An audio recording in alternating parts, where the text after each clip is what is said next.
Ghoul friends. It's me, Adrian, or Aiden. Either way, I am still your host, and you are listening to the 2024 Swap-A-Thon. So you may have heard me mention previously that each week in the month of December, I am doing a feed swap with a show that I enjoy and that I think that you would enjoy, which means another podcast and myself are teaming up and we are sharing each other's episodes. So I just wanted to jump on and let you know that this week's feed swap is with My Horror Confessional. I hope that you enjoy today's episode, and thank you so much to today's swap monster for agreeing to do this. I hope that you enjoy this episode, this treat, and I hope that you have been enjoying your holiday break. I cannot wait to see you all in the new year. Until then, one more time, please enjoy this episode.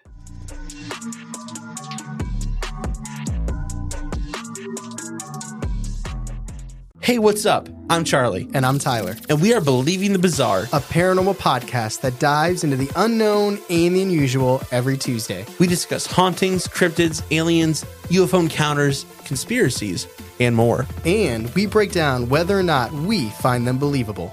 All right, listen, if you're not paying for electricity, you're not paying for dinner. Saw a terrifying looking face pressed to the window with gaping eyes. Almost reached it when the laughter stopped suddenly, and a sound behind me made me turn around. Sorry, I was gonna do it, but then I had SpaceX. So we got you covered, whether you like horror or laughs, or both. We actually really hope it's both. With over 3 million downloads, you'll be joining a bizarro community that we promise is more than just Mothman and our parents. We even take creepy stories from our listeners and turn them into episodes. Check out Believing the Bizarre on Spotify, Apple Podcasts, or wherever you get your podcasts. Believing the Bizarre, a podcast as bizarre as you are.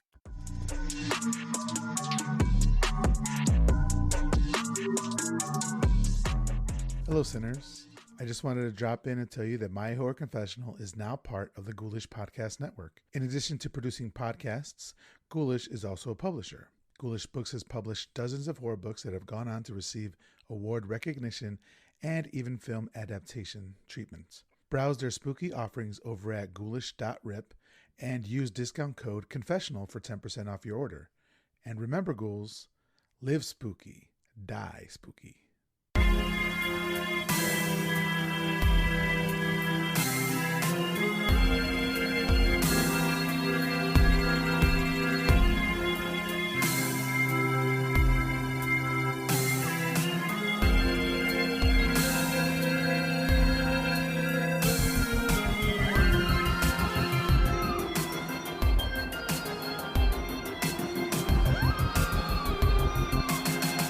Hello, everyone. My name is Miguel Myers. Welcome to My Horror Confessional, where every week I'll have a guest come on and talk about one classic horror movie that they haven't seen and why. We'll discuss the movie, the actors, and probably get off topic quite a bit. Once I believe they are properly atoned, I will absolve them of their horror movie sin. Today, we have returning guest Jessica McHugh. Jessica is a 3 times Bram Stoker Award-nominated poet, a multi-genre novelist, and an internationally produced playwright who spends her days surrounded by artistic inspiration at a Maryland tattoo shop. She's had 30 books published in 15 years, including her Elgin Award-nominated Blackout Poetry Collection, A Complex Accident of Life. Her sci-fi bizarre romp, The Green Kangaroos, and her cross-generational horror series, The Gardening Guidebooks Trilogy. Explore the growing worlds of Jessica McHugh at McHughniverse.com. Best website name ever. Thank you. Yeah. Well, Jessica, welcome back to the show. Thank you so much for having me. I'm excited to be here and talk about this film. I'm so happy you chose this movie. One, because I enjoy it, but it's been a while since I saw it. And of course, we're talking about Slumber Party Massacre, and we'll get to it in a second. But the reason why is because I'm so excited that you chose it is for the last two out of 3 weeks, I Spit on Your Grave, and then I did The Devils, which Okay. are both deal with a lot of stuff, and I don't want to get into it because I don't want to have to do a trigger warning on this one because I've done trigger warnings in the last 2. Following up that with the Slumber Party Massacre, which is basically popcorn theater sort of stuff. It was great. So Yeah, so but you last time you were on, we talked about the people under the stairs, and that's Yeah, been about a year and a half ago, probably 2 years ago. yeah. I'm so glad Since I watched that. Like, yeah, it it's was such a great movie, and I was scared of it for so long. And it's you know, I so remember cool. like every now and then I just remember that story you told me about the billboard. It seems so silly now. Like, I wish I could go back in time and be like, "You're scared of a billboard." Like, Yeah. this movie is fun. So people, if you haven't heard it, the episode, Jessica's a great guest and it's a funny, great story. So I'm actually gonna tell you guys to go listen to that episode. She was one of the first guests to head on, and it's always just so much fun. So since we've talked, obviously uh you are always working on something. So what are you working on right now? Right now I am finishing the third book in the Gardening Guidebooks trilogy. It'll be out next year from Ghoulish Books, and that one is Witches in the Warren. It's a 1982 glam rock horror novel, and it's wild. It's perfect, like, kind of 80s trash gore, like, super fun time. And I think it's good. I think people are going to enjoy the way I'm tying up the trilogy. I'm also working on my new Blackout poetry collection, and it is erotic horror inspired by Wuthering Heights. So, Very and cool. I'm writing it in a play format as well. So it's just going to be a very theatrical, gross good time. And so you're talking about your blackout poetry. I recall because I follow you on Instagram, and I recall within fairly recently, maybe it was within a year or so, there was somebody that came out against blackout poetry, and then you and like the people around you were like, "What the hell are you talking about? Blackout poetry is great and cool." What Yeah. can you? We don't need to name names, and if it's something you don't want to talk about, that's fine as well. But I was just curious, what what was that about? Yeah, I honestly, I don't even remember the person who said it. It comes up every once in a while. Someone's just like, blackout poetry is like lazy, or it's not art because you're just, using words that are already there and whatever. And I mean, I think in some ways blackout poetry is uh incredibly difficult because you only have the words in front of you and the letters in front of you. I mean, when you're writing any kind of anything from scratch, you have every word in existence in every language in existence. You have, the sky is not the limit. In in blackout poetry, there's a very clear limit of what Yeah, you can use. But yeah, no, it was just silly. Art is subjective, and obviously it's not every kind of art is going to be for everybody. So yeah, it was just someone expressing their opinion. Myself and a lot of other people that disagreed with that yeah. opinion. And so when they tweeted this thing, everyone just started making blackout poetry from it. So it was, Well, that's right. yeah, it's just Oh like my God, that was amazing. so good. That And was I mean, and that's what's great because I mean, like I said, you can use the words in front of you, but you can also just use letters to build stuff. You can go different directions, you can go all over the page, and it's a lot of fun. And anyone who thinks it's like not art or lazy just hasn't explored it enough, I don't think. yeah. All right, so forgetting her that negative part, what is it about blackout poetry that draws you to it? And then I have a follow-up question about like how you go about doing it. But first, I do want to hear like what is it that draws you to blackout poetry?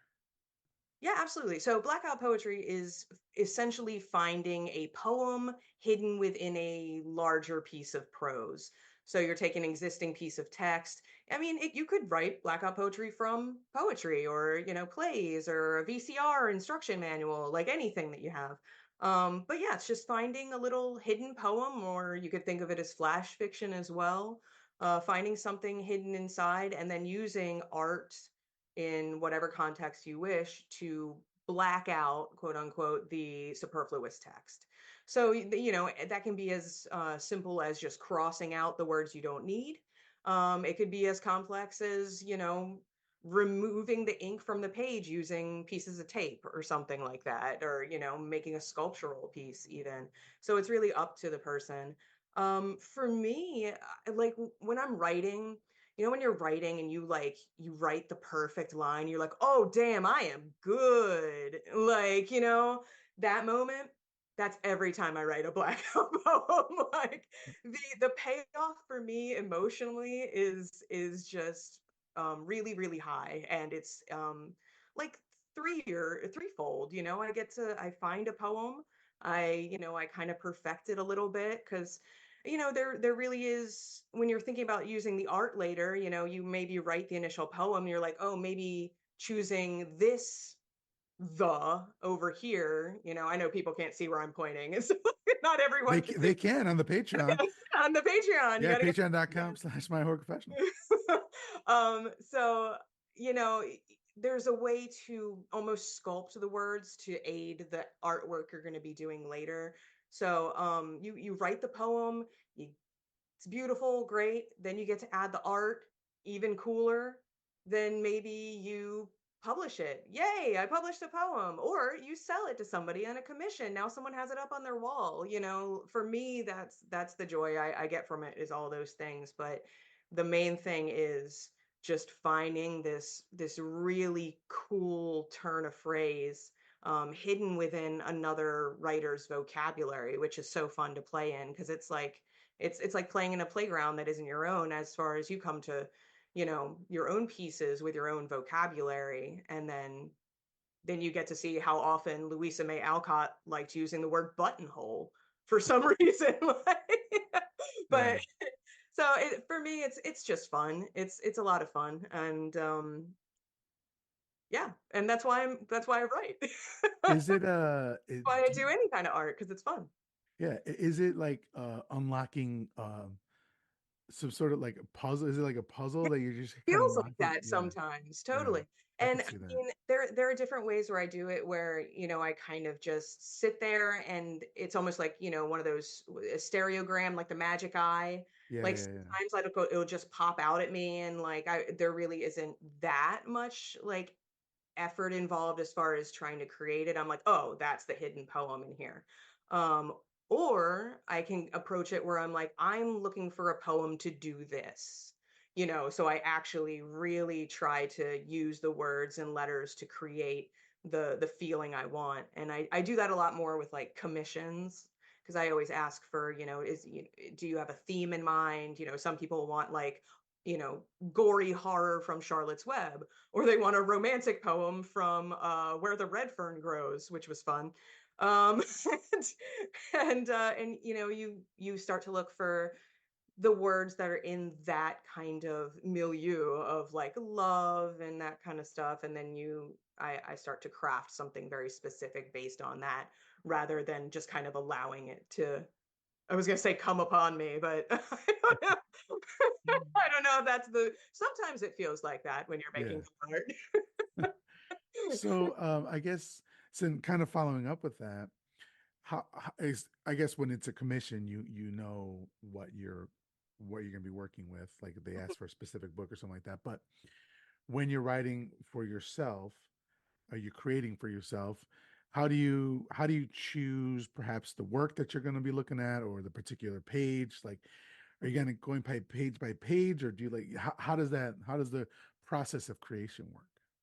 So basically, when I'm doing a collection, I've been doing kind of very specific, classic, books written by women. So that's kind of how I've been going along with those. But as far as like just kind of making something for myself that I may, just sell at a festival or something like that, I really will just pick up one of the books I have, just open it to a random page, see if any words pop out at me. I'll maybe spend like a minute or two waiting for like words to pop out. I kind of see it as like, it's just like a sea, endless sea of words. And then there are these little like buoys of words that just float up and kind Okay.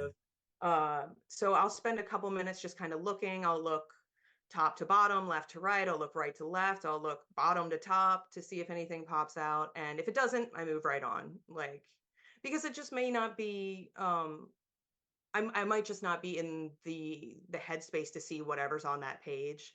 I feel that when I did Frankenstein, and that was my first blackout poetry collection. I didn't find anything in Frankenstein. Like I had no intention to make a collection from it because it was not working for me at all. And then one day I picked it up and I saw everything. Okay. So I don't know if it was just the headspace, but yeah, I'll spend just a couple minutes looking at a page, and if nothing happens, I just move right on. And really, it's just looking for one or two words to pop out, and then once I feel like I have a good word to like anchor onto, I'll start to like look around it and be like, okay, can I take this somewhere? Kind of up and down the page, and it's like, will this lead me into a complete thought? What's so great about what I really love about blackout poetry is using metaphor and simile. And I think it's so interesting. On the page, you can often find so many great like connecting metaphors, especially with something. With Wuthering Heights right now.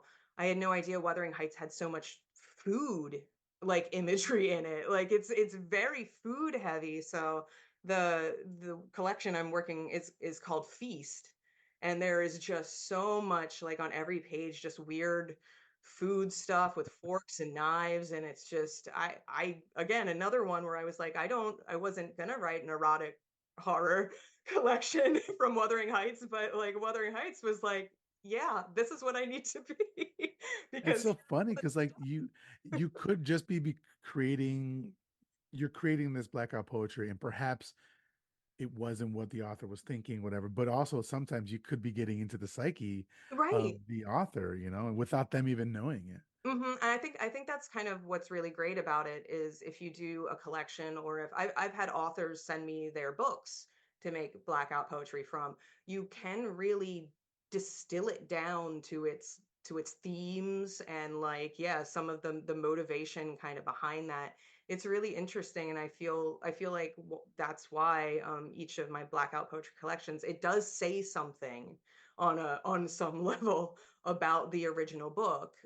It's a commentary on certainly The Quiet Ways I Destroy You with Little Women, um, Strange Nest from Secret Garden. I did not remember that Secret Garden was such a depressing book about like grief and transformation and stuff. And I mean, that's what that collection was, because I was writing it while I was grieving. So I mean, it is really interesting that you get to the real essence of a book, and also you find out the author's favorite words.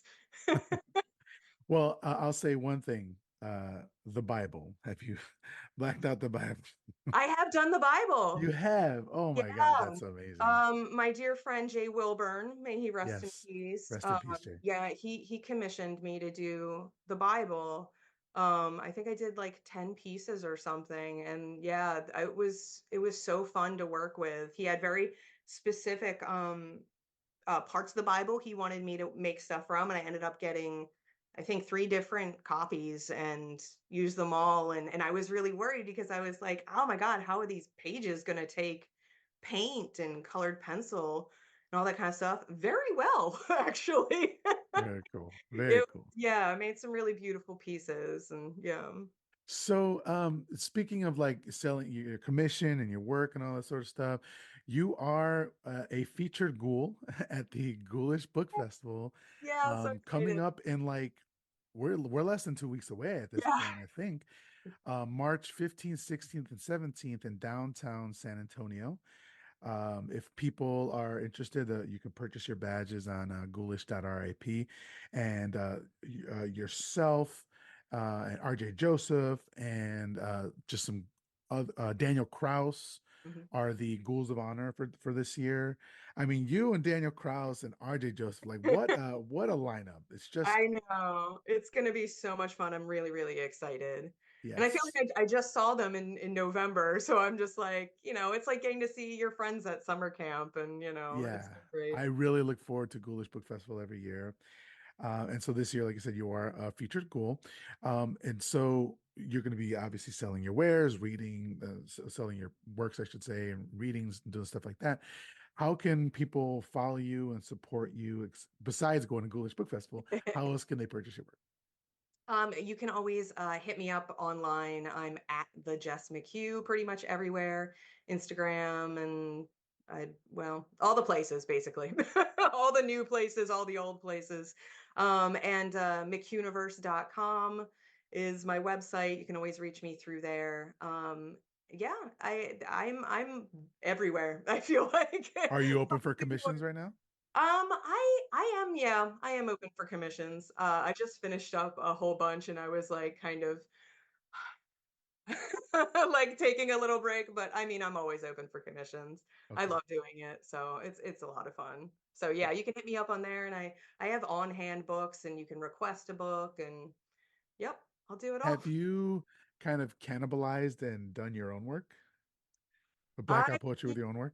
so I haven't made it like a full poem from any of my work yet, but I there so the third book in the Gardening Guidebooks trilogy has a band in it and it's a touring band and so I basically am writing or have written all of the band's songs by making blackout poems from the second book, Hairs in the Hedgerow. That So is genius, and I love it, and I can't that's wait to see as it. far as I've gone. I haven't actually made the pieces yet. I'm hoping to make a sort of like diary thing that maybe we can do supplementally, when the third book comes out. That's the band, Oh, okay. Yeah, yeah. kind of notebook of songs. So Yeah.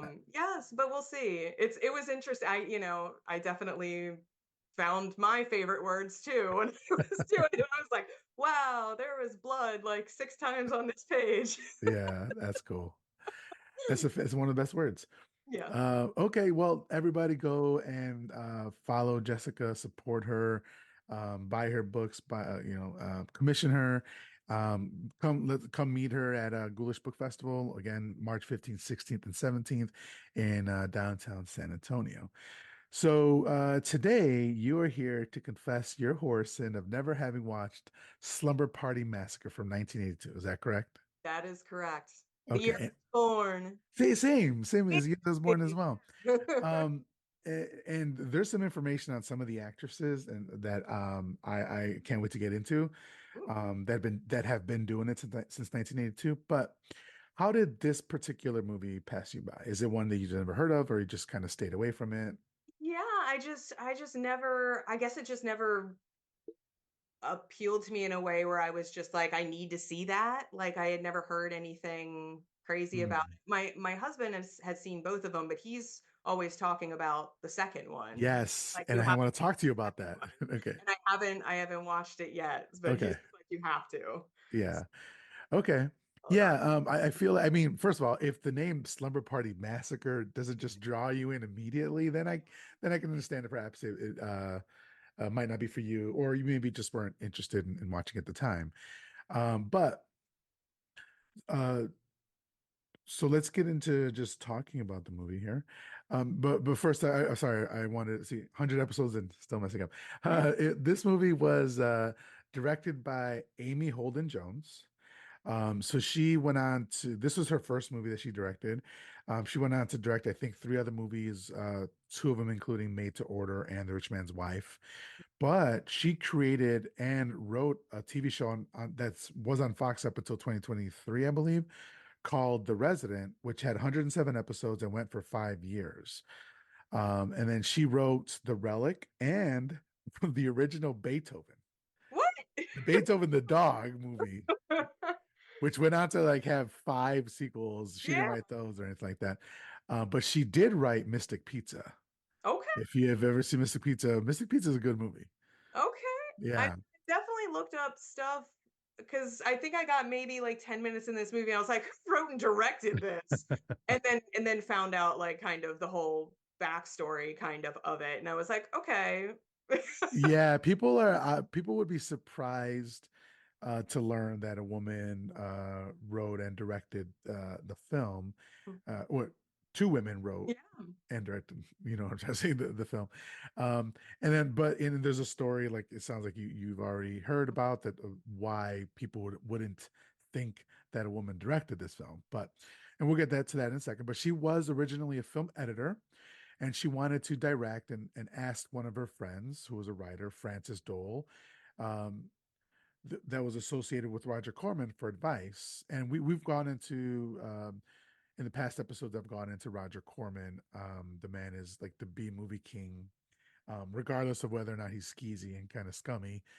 He's made I believe almost produced almost 400 films and directed over 40 of them. So he was a force. It's still alive at almost 98 years old. But so she asked her friend for help, or for advice, and her friend said, or her friend gave her a number of scripts. And so she read through them and she came across the Slumber Party Massacre, then going by the title Don't Open the Door. And she decided to film the first three scenes herself. So her husband, who was a cinematographer, Michael Chapman, he acquired equipment and film and hired actors from the University of California, and then they shot the scenes at their house over a weekend for about like $1,000. She then took that and showed the result to Roger Corman, who agreed to finance the film. And she had to actually turn down an editing job on E.T. to do this movie. So like Okay. I love that she wanted something so bad. She went out and made it for herself. Hmm. And she was successful in one field. And I mean, E.T. is one of the biggest movies ever. And she had the opportunity to work on that and turned it down to create something of her own, which worked out for her because it was her first directing job. She went on to do three others, but produced a bunch more and wrote a bunch more. She's still active right now. So I think it really worked out in her favor. Good on her. Yeah. Of the criticism of the movie, which there is a lot, and I have a lot, and I'm sure you'll have a lot as well. She is talking about people who complain that she's a sellout to her gender as a woman who produced an exploitation flick with a lot of naked girls in it. She says that's what Roger Corman, the producer, wanted, and that's how it's done. You give the studio what they want. Nobody complains that Scorsese, Jonathan Demme, and Ron Howard made exploitation pictures, but when a woman tries, she gets called a hypocrite and a turncoat. That's BS. So that's her thoughts on the movie. Obviously, it doesn't, everybody can have their own thoughts on it, but that's what she was thinking. Now, this was also written by a woman, Rita Mae Brown. Are you familiar with Rita Mae Brown at all? I don't really, except that I saw that she's from Hanover, PA, which is not far from where I grew up. Very cool. Yeah. So she was an American feminist writer, best known for her coming of age autobiographical novel, Ruby Fruit Jungle, which is in one of the scenes of this movie in the background. But she uh, she was active in a number of civil rights campaigns and criticized the marginalization of lesbians within feminist groups.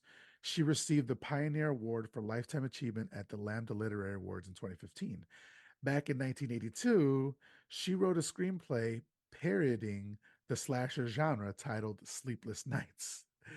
It got into the hands of Roger Corman, and he retitled it The Slumber Party Massacre, and they decided to film it completely dead on as a I love slasher that. and taking on the parody of the slasher genre. So That taking all that definitely out, made me, when I read that, like, 10 minutes into the movie, I was like, okay.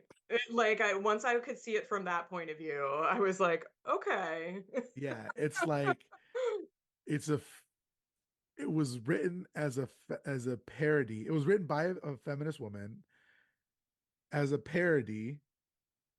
Then we see it through the lens of producer Roger Corman, Mm. who added all these naked women scenes, and then it's filtered through a woman's lens. The writer of the films, or I'm sorry, the director of the film, Amy Holden Jones. So it's like It's meta, very interesting for sure. yeah. But even with all that deepness, it also doesn't go that deep. The movie, you know, I think like the making of the movie is deeper than the movie Yeah, I itself. can see that. I can see Yeah, that. Yeah. yeah. Hmm. So the music, what did you think of the music?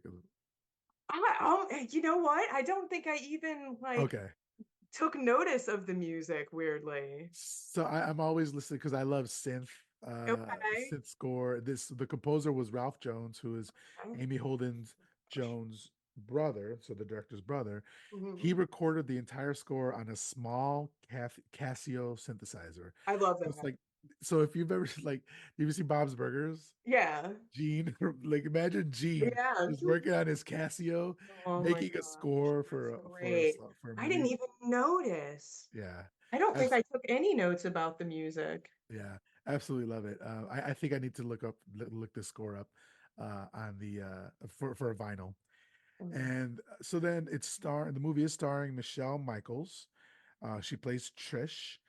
She had some bit parts, but never really led a movie again, which is sad because I think she did a pretty good job here. She was all right.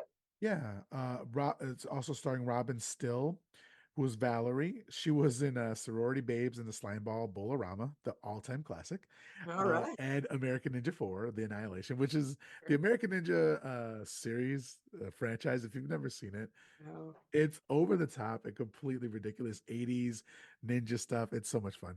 Um, she was in a couple movies. She unfortunately passed away at a very early age. Oh. So she, wouldn't have too much from her. Deborah Deliso as Kim, Andre Honoree Mm. as Jackie, Gina Smika Hunter as Diane, Jennifer Myers as Courtney, Pamela Roylance as Coach Jana, Brink Stevens as Linda. Now, Linda, I've never heard of Brink Stevens, and I've seen this movie before once, but Mhm. apparently, so she's a scream queen. She's been in 220 films and counting, including some of the ones that are called like Big Freaking Snake and Meat Hook Massacre 4. But Right. since 1982, she has had at least one movie come out every year up until and including 2024, sometimes as much as 15 movies in one year. What? Who is Brink? Her name is Brink? Brink Stevens. Yeah, she is apparently, so she got in with these two like not cult as bad, like cult movie directors who are just like making movies like like in a factory. You're just making movies over and over and over again. Okay. And so she's this B movie scream queen, over 220 films. And in 2024, she already has like 5 movies coming out, and What? we're in March. It's absolutely crazy, but I love it. Brink, the Lifetime Achievement Award. My goodness. And she's a writer and producer as well. She wrote Okay. and starred in her own movie called Teenage Exorcist in the 90s. So Okay. I wanted to honor the women that were in Yeah. this movie. Shout out to Brink and all Yeah. the other hardworking ladies. And so the villain of the movie, played by Joseph Allen, no, I'm sorry, by Michael Vieira. He plays Russ Thorne. And Joseph Allen Johnson plays Neil.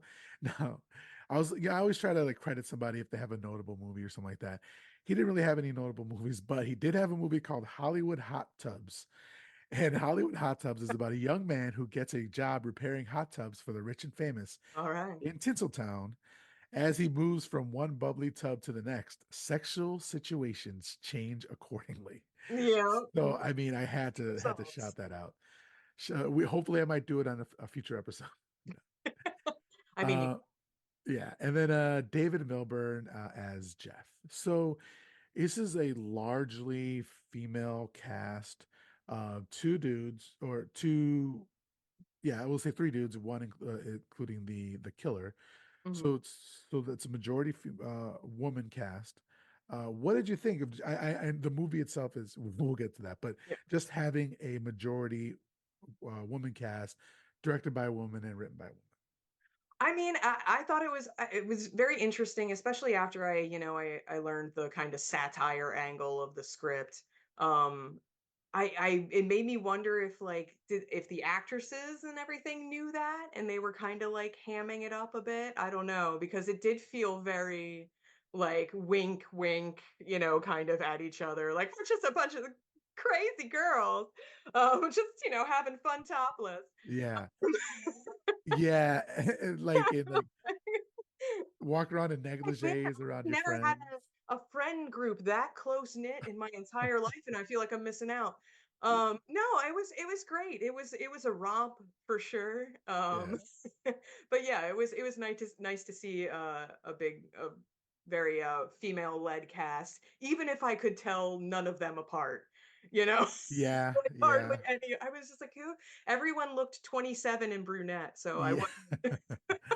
yeah. it was like you want to celebrate the fact that there's a woman writer, woman behind the Oh yeah. camera, and then woman cast, but they're being made they're being made to do things by the producer and Hmm. stuff that's like necessary for like an 80s horror film. So it's like it like you're like yay, but also nay sort of thing. So Yeah, I yeah, get it. but yeah, it doesn't bother me, like, I like the hanging out topless and whatnot for no reason. Yeah. That's totally fine with me. It's the lingering like butt shots where I'm like, is the butt the killer? I don't like. Do I need to remember this butt for later? Oh yeah. Like is that a mole that I'm gonna need to Yeah, recognize later? exactly. Okay. Just Okay. yeah. Now that you mentioned the music, yeah, I was like, so I feel like there was a close up of a butt, and like the music was like sinister. Yeah. Like, is this an evil butt? Yeah. Yeah. Well, there's already a movie like the Evil Bong movie, so maybe There there's you an Evil go. You Bong. never know. You never Yeah. know. In an '80s movie, it could be the axe killer. Who Yeah. knows? All right, so let's get started talking about the movie. The movie starts. There's like a blood red slumber party massacre logo against the stark white backdrop, which I really, really dig. I want a t-shirt of that. I think that would look killer on just a white t-shirt.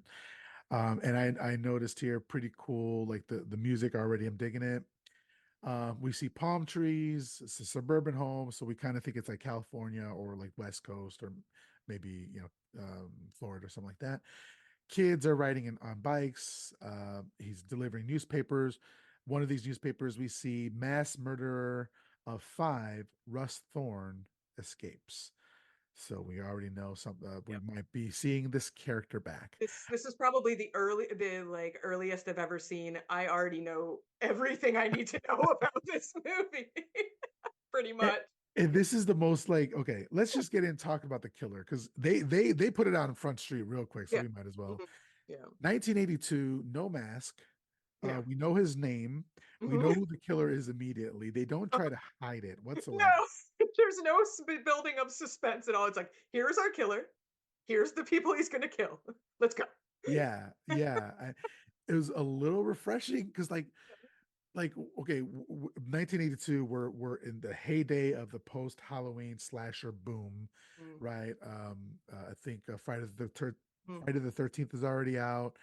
The Burning is already out. I think Nightmare on Elm Street comes out in 2 years, mm. but like heyday here.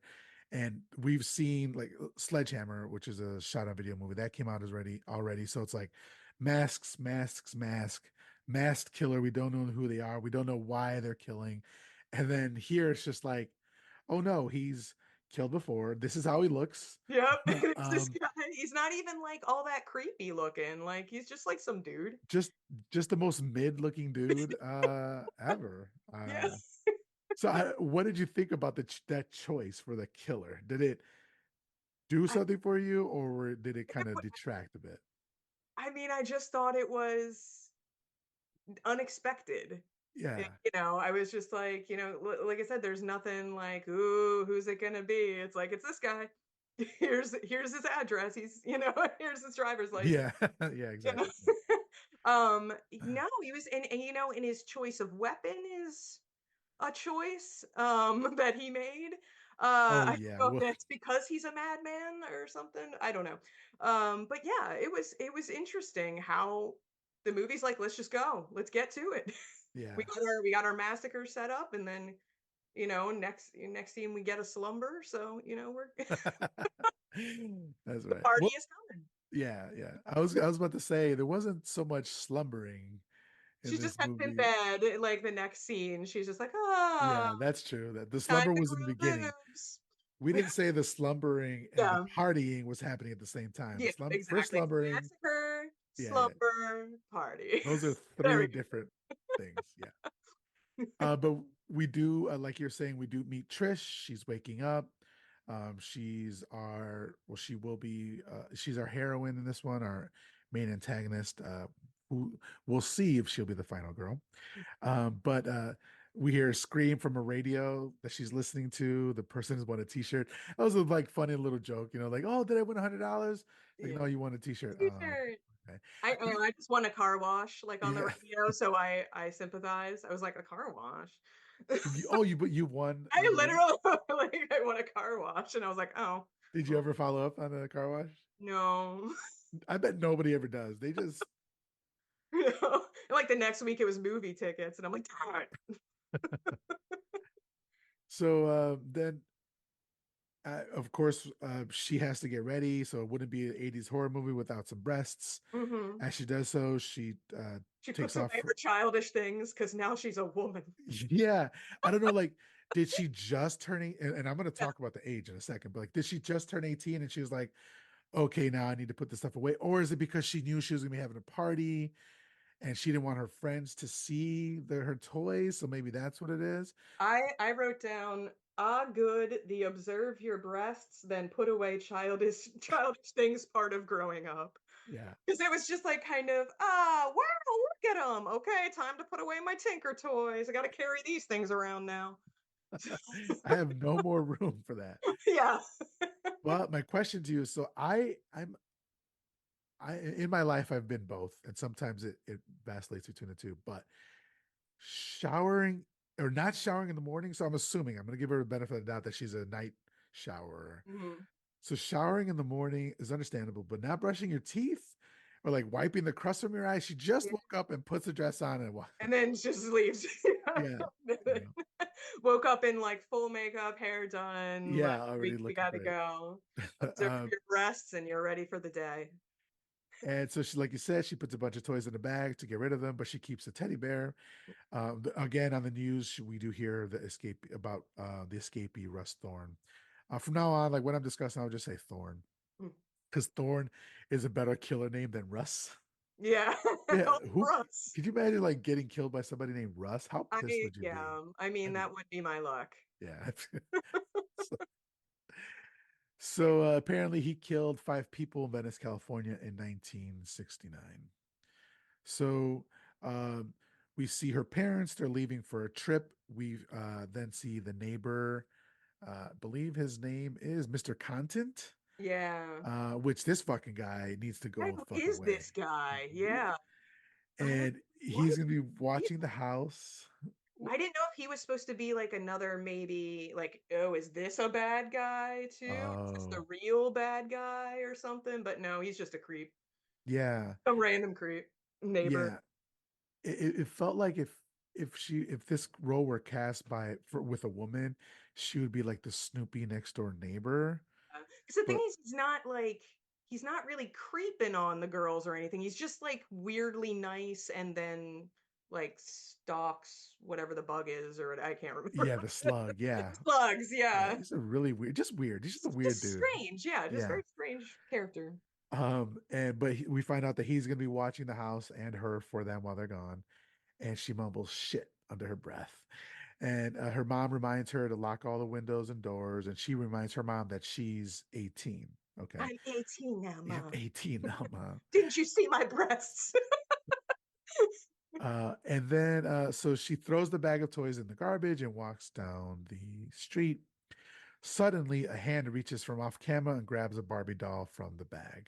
Yes. That was kind of a cool little surprise. I wasn't expecting it. And then, but they do use that a couple of times, but Hmm. the POV shot and all that Hmm. sort of stuff. So then a school bell rings and we are at the local high school where we meet local creeps, Jeff and Neil.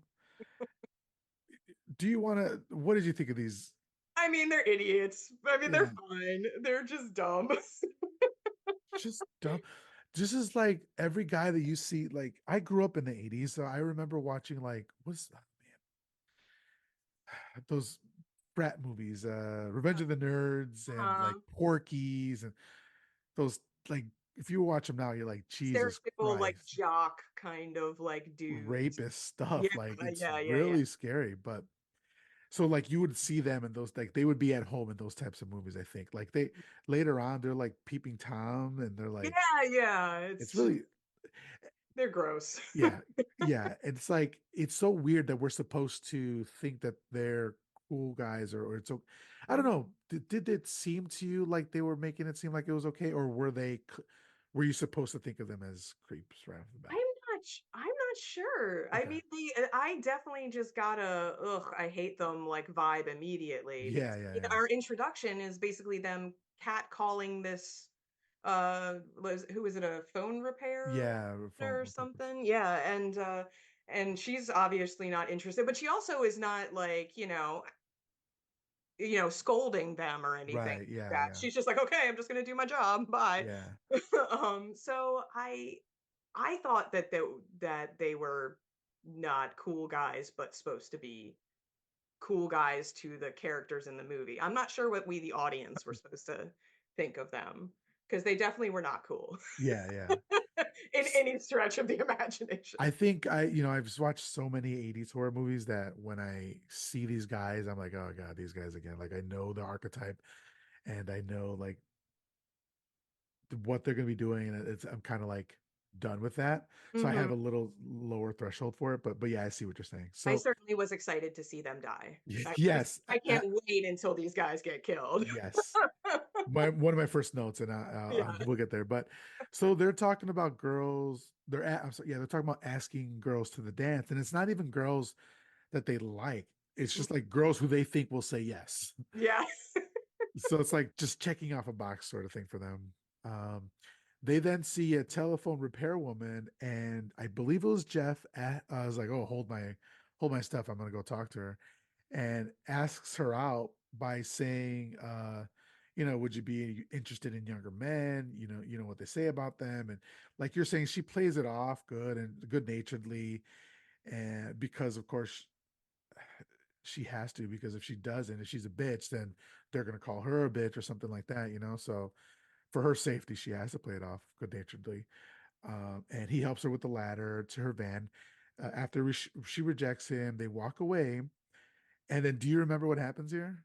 Well, she gets snatched, doesn't she? Yeah, Yeah, and she gets like pulled into the van, like, and as they're not even that far away.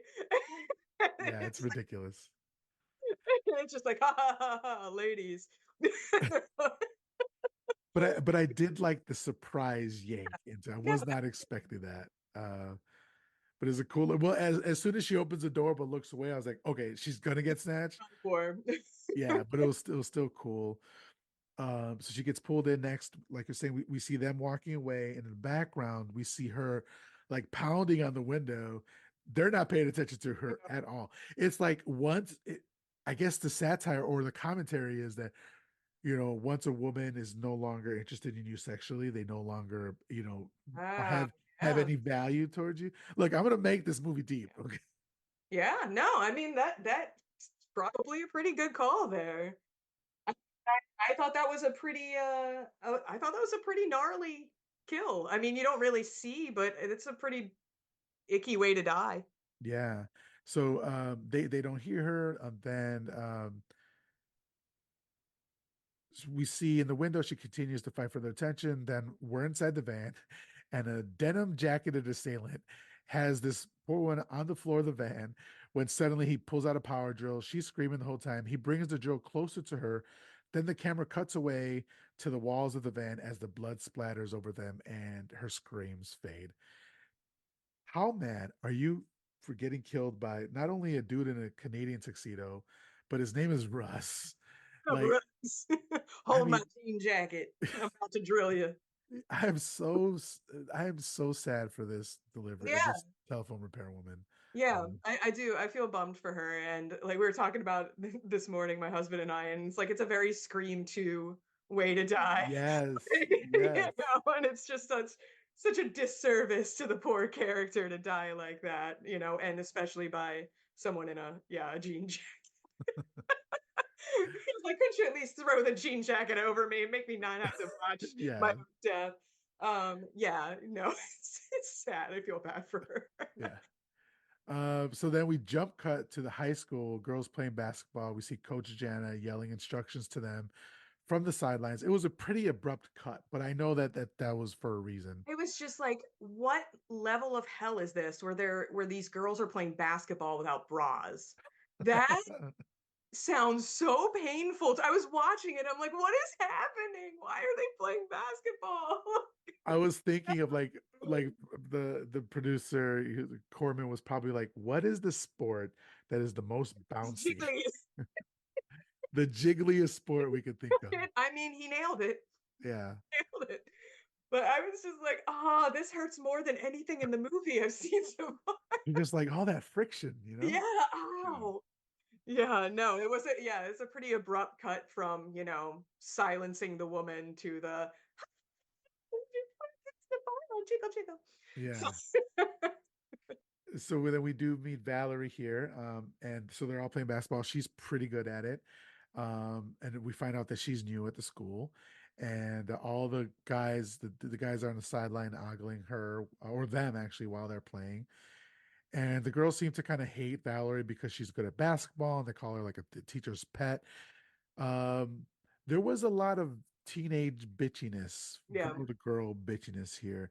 Do you um did you connect with that at all? Like, did you find that to be true to life sort of thing?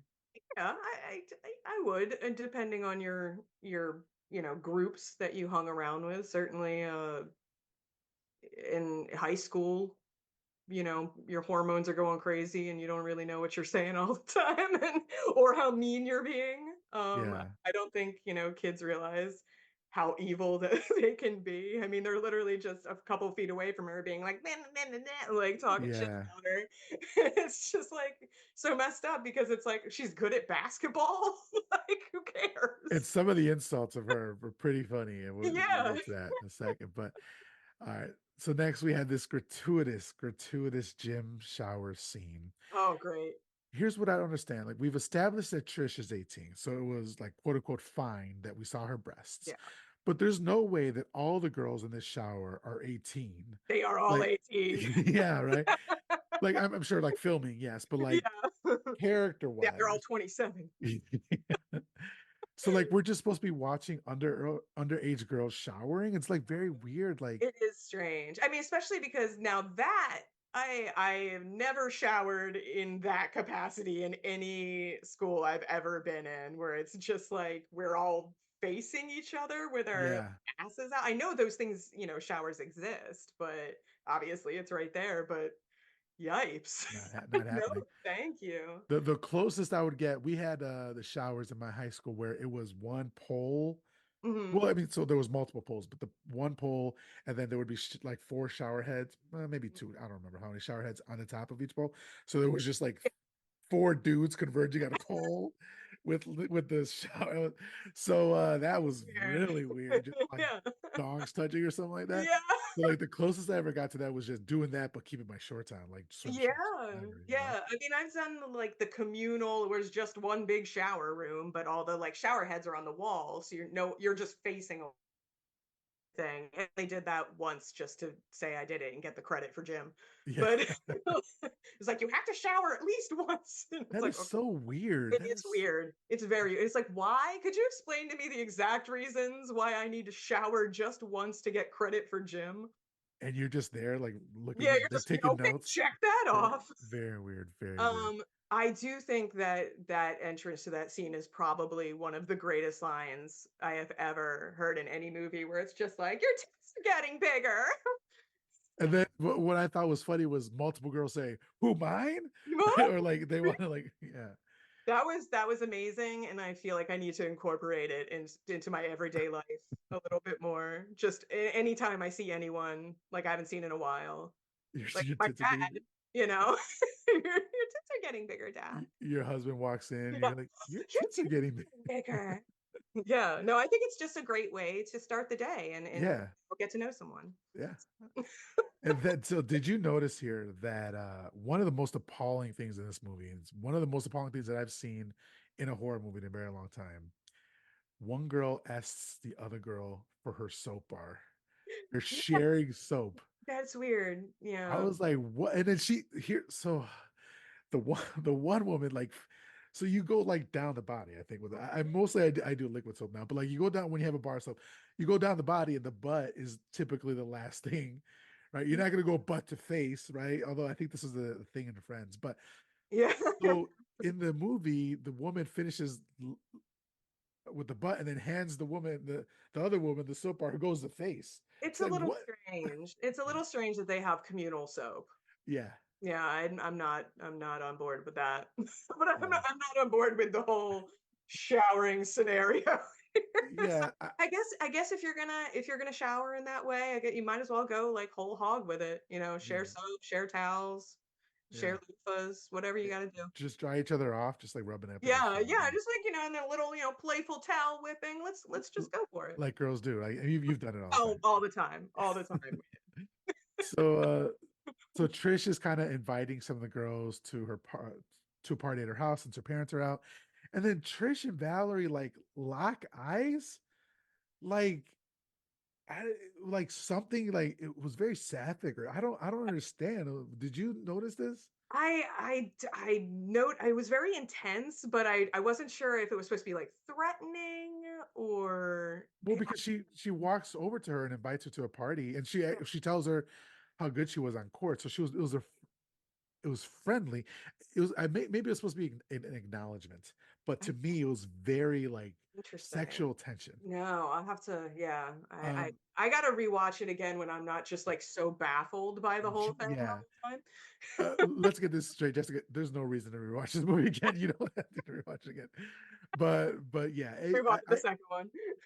I didn't want to just write titties, titties, titties for this Yeah, scene. What that was, yeah. but there was other That's things funny because I happening. wrote that verbatim many times in my notes. Yeah, yeah.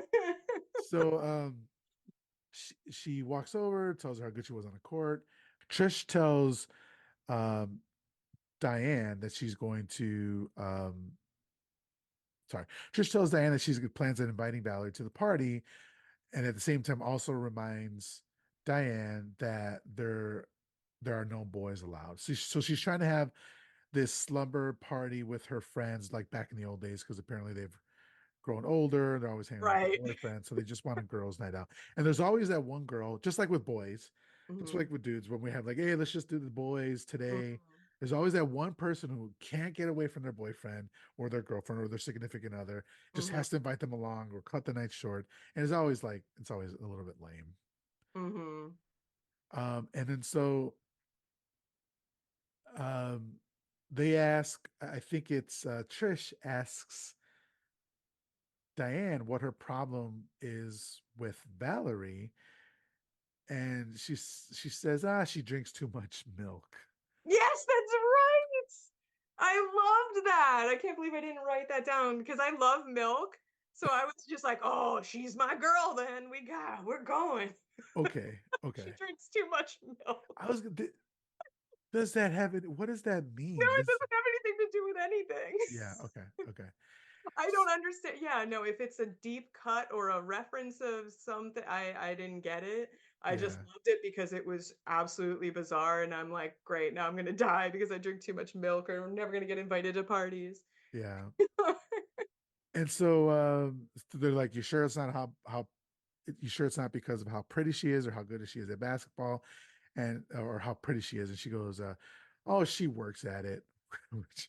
She works at being pretty. Yeah, Does that mean so? I feel like Diane is not a girl's pretty. girl. No, no, Yeah, yeah, she's very strange. yeah. And she's like the epitome. She's like, I don't like people I have to get to know, which is like the epitome of no new friends. It's Yeah, like, yeah. So you have to like just effortlessly be her friend and be effortlessly pretty. Well, it's so weird because isn't that the girl who just rolled out of bed and like got ready for the day? Doesn't look like she tried very hard. that's no, that Diane Oh, is the friend again, that, yeah. I can't tell any of these ladies. But of course, because they're in a locker room, Valerie hears all of this. Well, yeah. Oh, yeah. She's great. She's literally on the other side. But that, yes, teenagers do that. It's like I've been in locker rooms, I've been in the lockers where people are talking about each other in the hallway and they're right there. So that's understandable. Very sad. Um, so then Valerie tries to leave because she's embarrassed.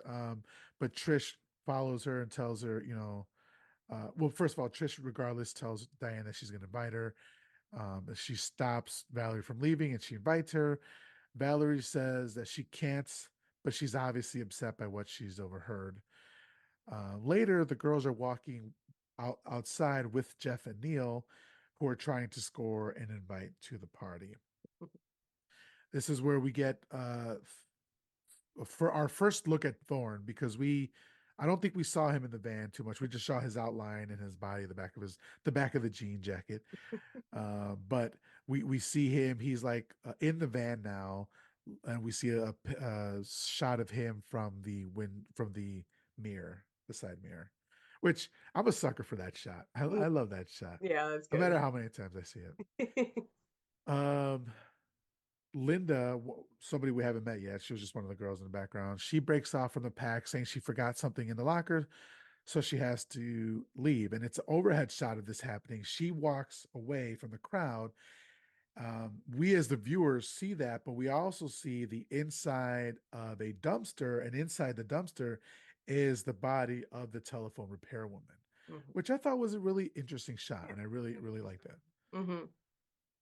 For a first time director, those are, unless the shot like that was already in the script, but Yeah. who knows? I do know that the director Amy Holden Jones said that from the original script, because it was written as a satire, there wasn't a lot of horror or straight up comedy elements in it. It was more like situational satire. Okay. So she ended up, so Amy has a writing credit on this as well. I forget if it's uncredited or not, but she did write some of the script as well to include some of the scares and some of the punch up the humor. That's cool. And I think at this part, it was just kind of like where she's going back into the school. I was like, is it going to be her who gets it, or is it going to be the gym teacher? Because I think that they were kind of showing both of them in the same area. So I was just like, I liked that kind of bit of like, who's it going to be next? Yeah, yeah. So as she said, she does pass Coach Jana on the way out.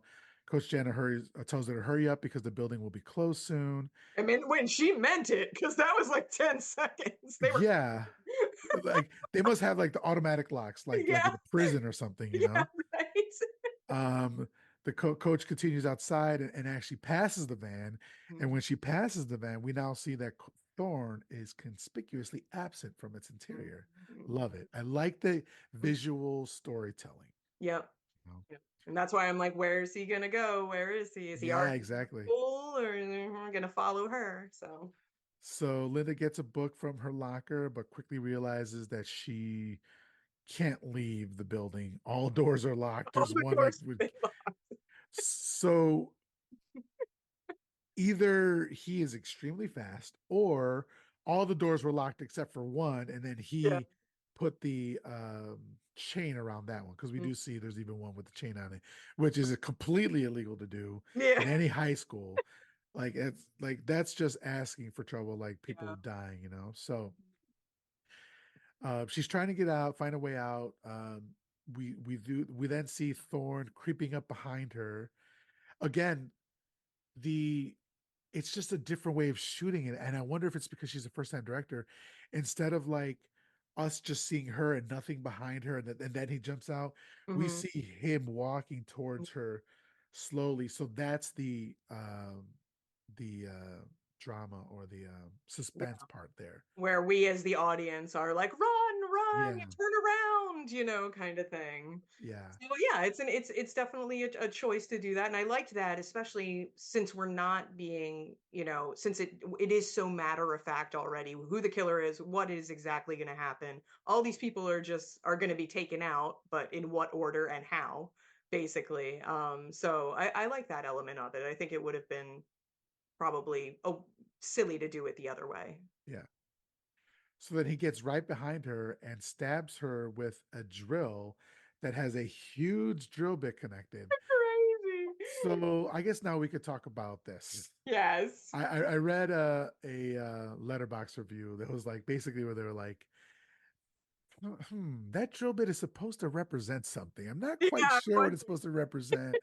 It's like on the tip of my tongue and I can't quite figure it out, but it's supposed to represent something. And then they're like, sometimes a drill bit is just a drill bit. But yeah, so obviously like this drill bit represents Hmm. a penis, a dick, right? And I was just like, after this, now we've gotten the second kill. I was like, wow, he really only kills with that thing. That's his weapon that he's chosen. Yeah. An absurdly long drill bit that just seems like the most unwieldy. 100%. You can't surprise someone with it. Like, Do you it's see how very far, how slowly high done. above his head he has to go? And like just think of the upper body workout he's getting every time he has to do Yeah. that. You know, And it somehow is the perfect weapon for a guy named Russ in a jean jacket. in a Canadian It's, tuxedo, the jean jacket and the it's jean somehow pants. perfect. Because it's like, oh, Russ, you were so close to being good. Uh, you're so close. And that's what you chose. No, but it was it. I think it's an amazing weapon, and I like how it gets dispatched later on. Later on, yeah, yeah. Which was a reshoot, by the way, which was great. Okay. It was good to hear. But yeah, so the cat's out the bag. He's wielding a dick and killing women with it. So like basically, um, so he gets her. I think it's in the shoulder, something like that. But she manages to get away. He loses her in the locker room, and she hides in the showers and trying to keep herself quiet after being injured. And then there's this pool of blood that's gathering beneath her. He almost loses her entirely until he notices the pool of blood leaking through the bottom of the doorway. He then uses the drill to get through the locked door. She screams out into the empty building, and that's the last we see of Linda. So Linda was actually supposed to play Trish. So Linda is played by Brink Stevens, who is the Scream Queen. Right, right. She was supposed to play Trish, but she was a no, she was a model. I don't remember if it was nude model, but she was a model at the time, and she had a job already lined up that she had to go for, so she wasn't available for shooting the movie. So they gave her this smaller part. So afterwards, Thorne runs to the van, and at this point, I was thinking again, like this is 1982. It's not a mass killer. This just looks like a dude Yeah. running in his G jacket to a van. It's Yeah. just for me, it wasn't scary. He didn't look scary. He's not scary. Yeah. Um, I mean, the scariest thing about him is he's just killing random people for basically indiscriminately. no reason. Yeah. So, Yeah. and apparently he's very quick with locks and chains and stuff like that, and he can sneak in and out being undetected, I guess. But uh yeah, no, This, he's not really scary at all. He looks like he would like guest star on Full House or something, like, yeah. And just thinking about it, I think I was reading this too. This is kind of like formatted a bit like Halloween. This escaped convict or a convict escapes. He had killed somebody previously, escapes years later, comes across a group of women, a group of girls at a high school, follows them later into the night where they're all congregated, and then kills them. So right, that's basically Halloween.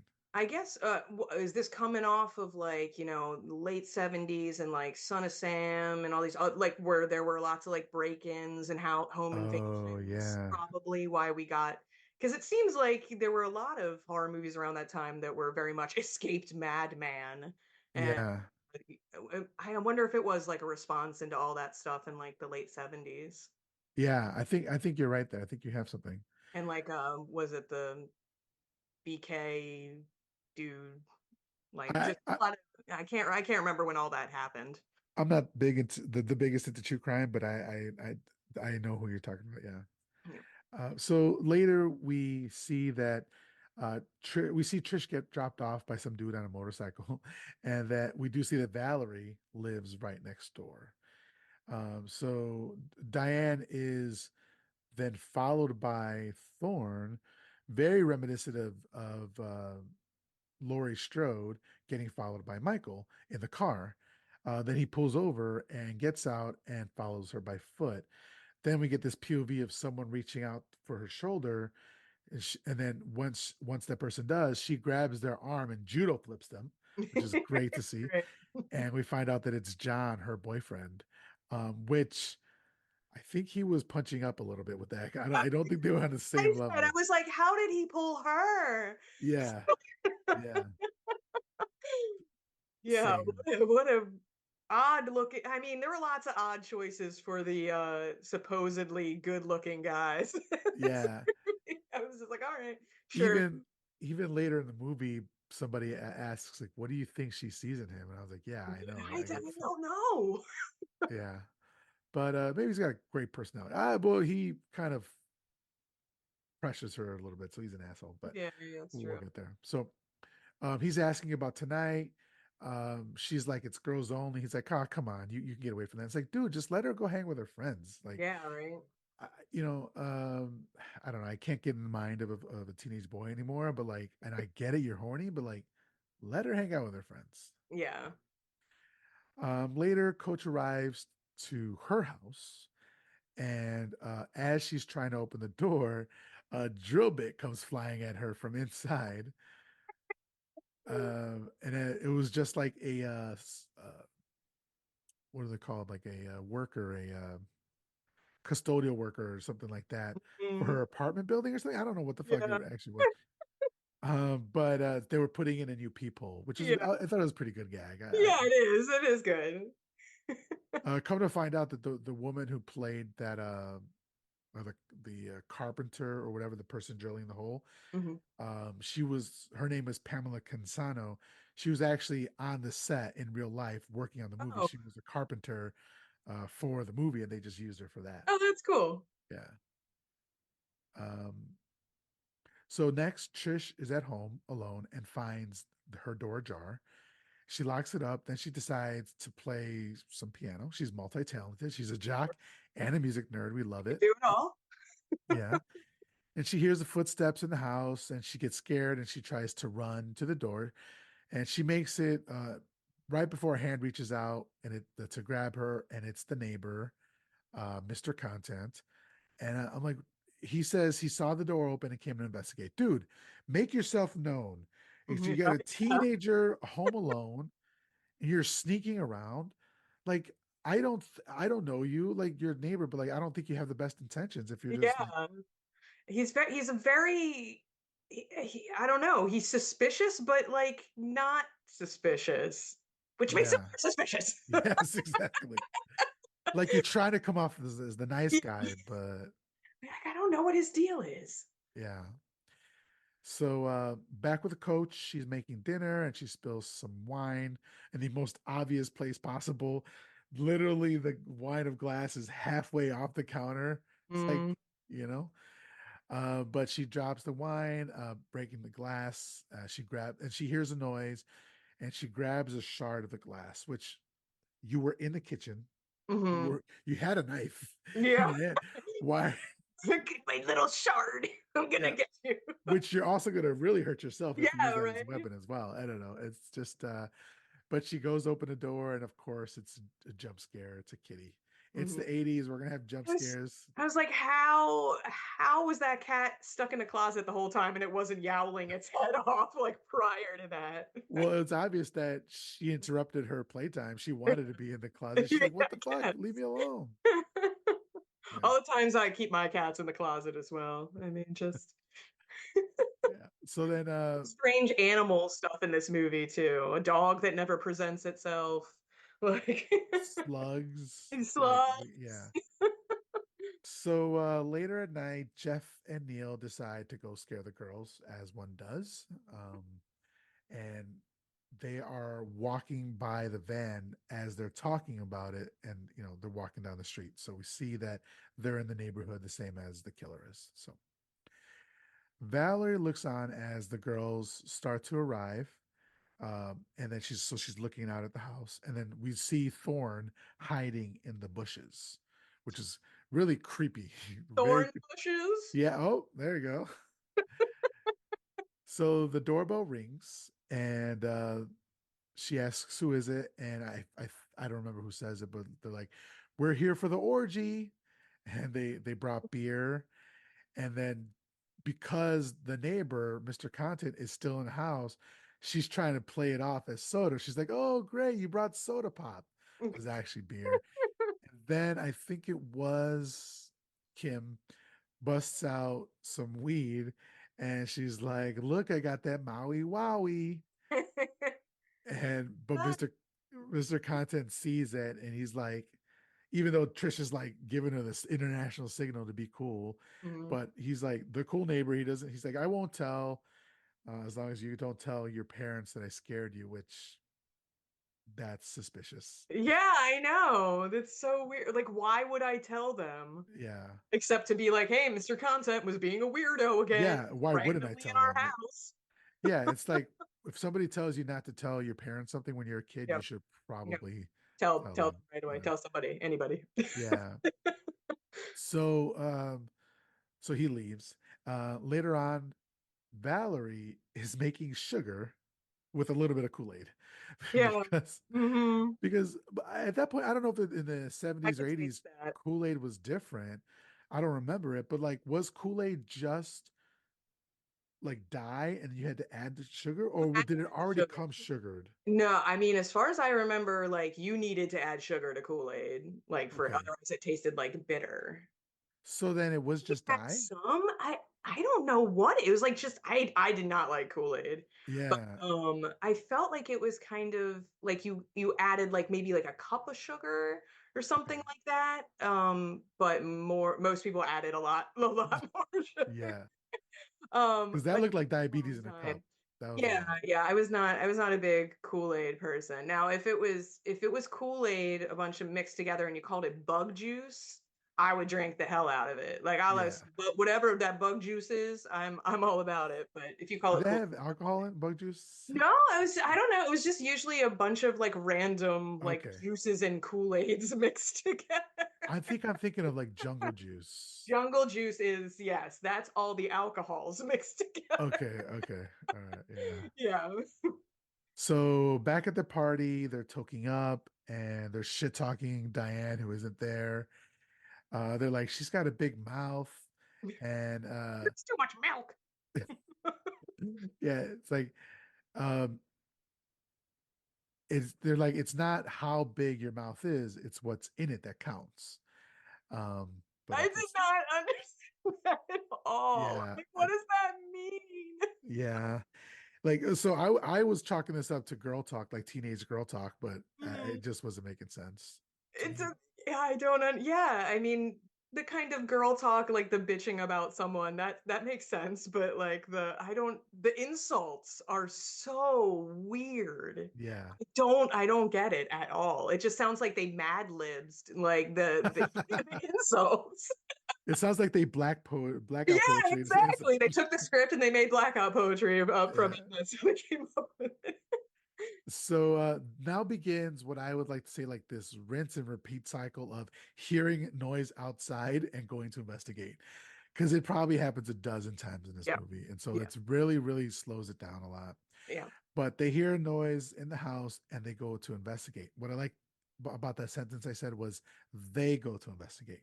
Throughout Hmm. this movie, a lot of times more than one person. It's in fact sometimes the whole group goes to investigate the sound, which I thought was really smart because we're always like as horror aficionados and even like the lay person who watches the movie, when people separate, you're like, why are you separating? Go Yeah. with somebody, Mhm. you know? So Yeah. I did like that part there. Hmm. So they go to the kitchen. They realize that it was a coffee pot that broke because she left it on the stove, or yeah, on the stove. And then they also get a little bit of a jump scare by Diane here. So another jump scare. So back with Valerie, she's reading with her sister Courtney, and they hear a noise and they go to investigate. Or she goes to investigate. Courtney runs upstairs to Valerie's room, like rummaging through it. Do you remember what she was looking Yeah, for? Do she's reading like a playgirl. you remember who's on the cover? No. Sylvester Stallone. Oh, right. Okay. Hmm. Yeah, yeah. I was just that. What a weird, finally, an opportunity to run upstairs and read my sister's dirty magazine. Like, what? And Like, how long have you been thinking about? and she even like Valerie even says that like she knows that her sister Courtney has been boy hungry since like the fifth grade Yeah. or sixth grade or something like that. She gets so offended. Yeah, she does. She really does. But I like the fact that they show that girls get horny too. Yes. Like I mean, Valerie has it, and her little sister's horny for it, and I like that part. yeah, I liked that. It was so weird how her 23-year-old little sister, like how like she gets so upset when she suggests that she's been like masturbating, and she's like, "You don't tell anyone," she gets so upset, and I was like, "You're literally on the bed with a playgirl." Yeah, yeah. There's a scene. I want It to was get to so that later. funny. Um, so outside, Valerie spooks herself when she sees the swinging when it hadn't been before, and then so she runs inside. Back with the party, the girls are starting like so they went to the party like in normal clothes, and then they start undressing to get into their slumber party stuff right in front of everybody, Right. like like you do with your You do. friends. Like you do. Yeah, Yeah, I think what? What? Why are they undressing? It's like, yeah, okay, sure, that's yeah. fine. And while they're doing so, creeps Jeff and Neil have arrived, and they're just standing outside the window, In front of an open in window. front of an open window, peeping inside. Yeah. Like these girls are jumping at every little like creak and scuttle, yet there are two grown men standing outside an open window being like, and they don't hear anything. Yeah, yeah, it's They don't wild. notice at all. And this is important to mention here. They're in a suburb. They're not Yeah, out in the country where like houses are like a mile away or just they're like there's a house 20 feet, not even like 5 or 10 feet away from them, like and I know like on either side of them. So Valerie's one neighbor, and then the weird neighbor is the other neighbor on either side of them. But like I see when my neighbor gets a package, like yeah, even when I'm not trying to, yeah. these people, there's two people outside the window looking in and nobody sees anything. It's They're just just, like, what? Let me just take off my top and and, hee hee hee. and then we'll see later on. I noted it, but they don't just hang out there. They have beers and they're like sipping They them. are. They Like this is their having their fun plans for the night. party. Yeah. Yeah, strange. So, but they almost get caught when I believe it is Jackie goes and dumps the ashtray out Yeah, of the Jack window. out. Was she Um, like dumping that out in the yard?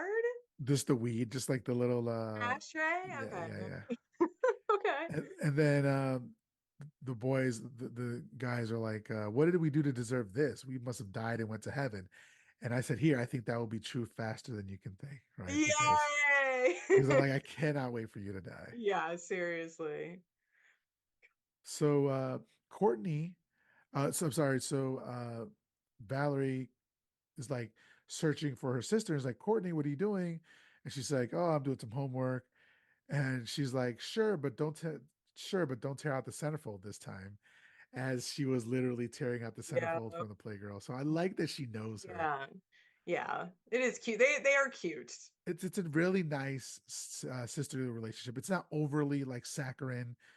Like her sister obviously is angry at her, sometimes even attacks her, but it's all like love. You can say. Yeah. Mm-hmm. Next, we're back at the party, and we're Trish is making like the best like um slate of food. Do you remember the Twinkies on a plate? Oh my gosh, I totally forgot about that. It's just a plate Just Twinkies. filled with Twinkies, like all in a nice little circle, and handing them to your friends. And then there's a bowl of Cheeto Puffs, and they got a delivery on the way. I'm like, this is Yeah, teenagers that is to a good. T, Yeah. And those are the original Twinkies, not the Twinkies that we Yeah. got nowadays that are shit. No, no. So then Diane, the only one who hasn't switched into her negligee, her lingerie for the lingerie party, decides to go get some wood for the fire.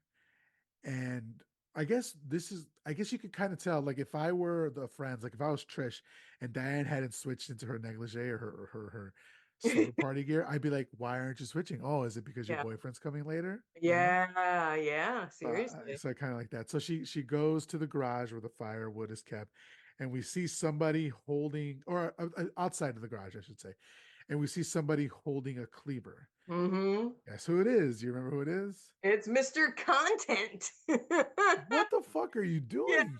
Because I was like, he's finally gonna kill someone with something other than the drill. And then nope, it's the weirdo. It's the weird neighbor. The weird neighbor So hunting slugs or yeah, slugs. he's hunting slugs. But here's the thing.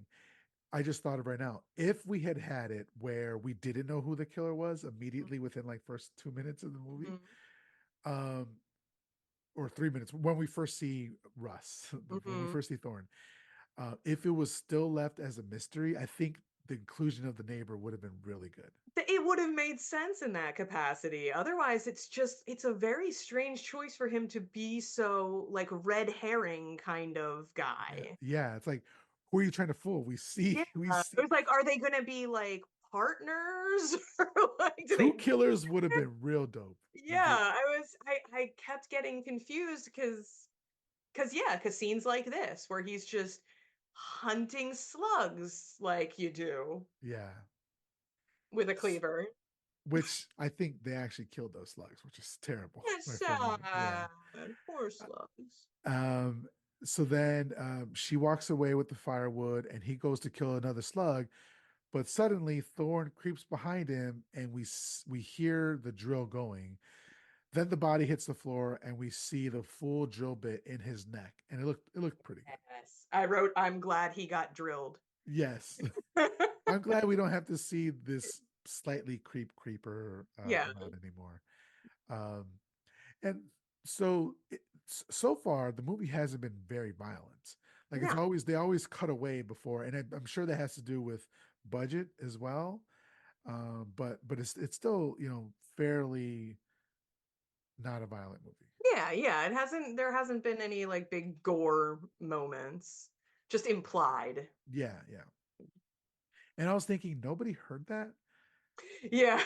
Yeah, There's a lot of moments like that where it's like, yeah. and I'm like, okay, whatever.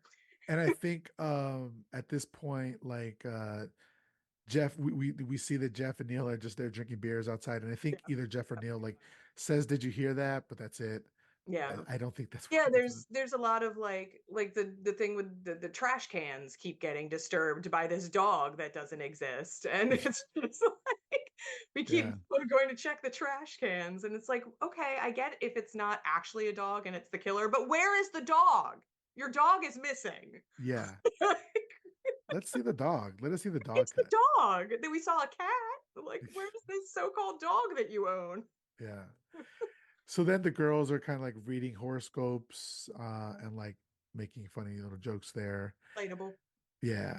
And Trish goes to close a window, but when she does, she sees Thorn peeking in, and she closes the curtain and asks Diane if she closed the garage door.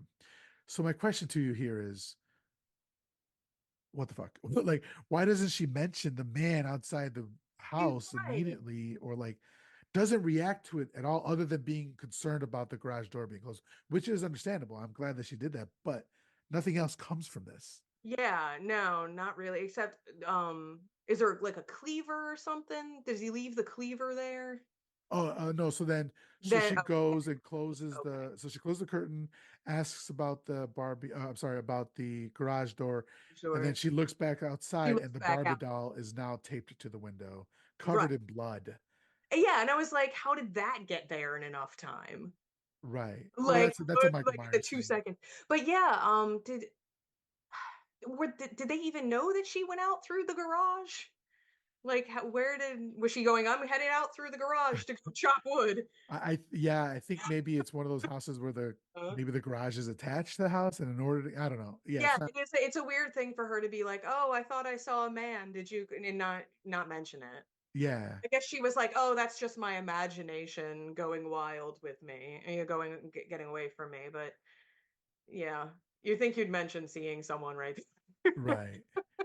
And so one of them was like, "Oh, it must be the boys, like pranking." And I'm like, Excuse me, what? Like, you don't excuse away that behavior. Like, even Yeah.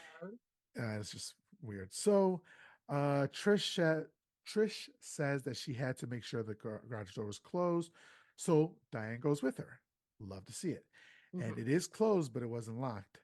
Then the light bulb is also out there. So of course it is. So then we see Thorne's shadow is inside the garage, Mm. or at least a shadow. Mhm. Maybe it's somebody else because something else happens a little later. So back with Valerie, she's bored and she's looking out at the party next door, and she goes up to Courtney's room and she confiscates her playgirl. She takes it back, and then she picks up a banana and she's like, "What is this?" And the little sister is really pissed about it. What are we implying? Are we I implying anything? know. I didn't get that either. I mean, it seems like it's implying something, but that's not a thing. I, a banana? Or That maybe she's practicing oral sex. yeah, I Very don't weird. Very weird. know. Yeah, it's Keep in mind, this was satire. yeah, yeah. It's- And in that context, it makes sense in a way, but yeah, as a serious thing, it's very bizarre. Imagine being Rita Mae Brown writing this satire of a movie as your first movie ever being made, and then seeing it filmed completely straight and I not as a satire. You'd be like, no, the banana was supposed to be a yeah. joke. It's like you might as well have a tire iron sitting there. Like Yeah. It's, but it just leads to like I imagine this movie with a group, with a huge group, would be real fun, because just all yeah. the weirdness that comes from that, I think it'd be a lot of fun. I think it would be great to see this remade as intended. There's two sequels, and then there was a remake fairly recent, I Oh, think like okay. So my husband is 2010. shaking his head. He's like, Yeah. some party massacre too. Yeah, but I don't know. I haven't seen it, so I don't know if they filmed it that way or not. Mhm. But I agree with you. It would be cool to see that. Yeah. Yeah. So there's this. Then they kind of have like a sisterly fight sort of thing. Um, at the party, back with the party, Diane calls her boyfriend, and the girls are listening in, which I love. I really love the dynamic there. And she calls him Boo Boo. I was gonna say, what did you call him? Boo boo. Yeah. And then she says, like, we can't hear his line, his end of the conversation, but she says, "Oh, I like it too. Do you think I'm getting better?" And Yeah. all the boys, all the girls crack up on the other end. I God. wonder what she was talking about there, right? Yeah. Bananas. Banana. So this is where she finds out that the girls are listening, and then they go. But the lights go out here, and so they have to go check on it. They light candles, and they go downstairs, or in the garage. It's possibly a blown fuse, and so I think here Trish is like, Diane, you stay here and talk to Boo Boo, and we're gonna go deal with this thing. I love that she's shit talking her friends, because that's all I do. You're I not really my like true character. friend until I start shit talking you. Mm-hmm. Yeah. So three of them go down to the garage together. Love to see it. And Diane ends up joining them later. So all four of them went to the garage, and they find out there's no blown fuses, but some are missing. So that means somebody's taken them.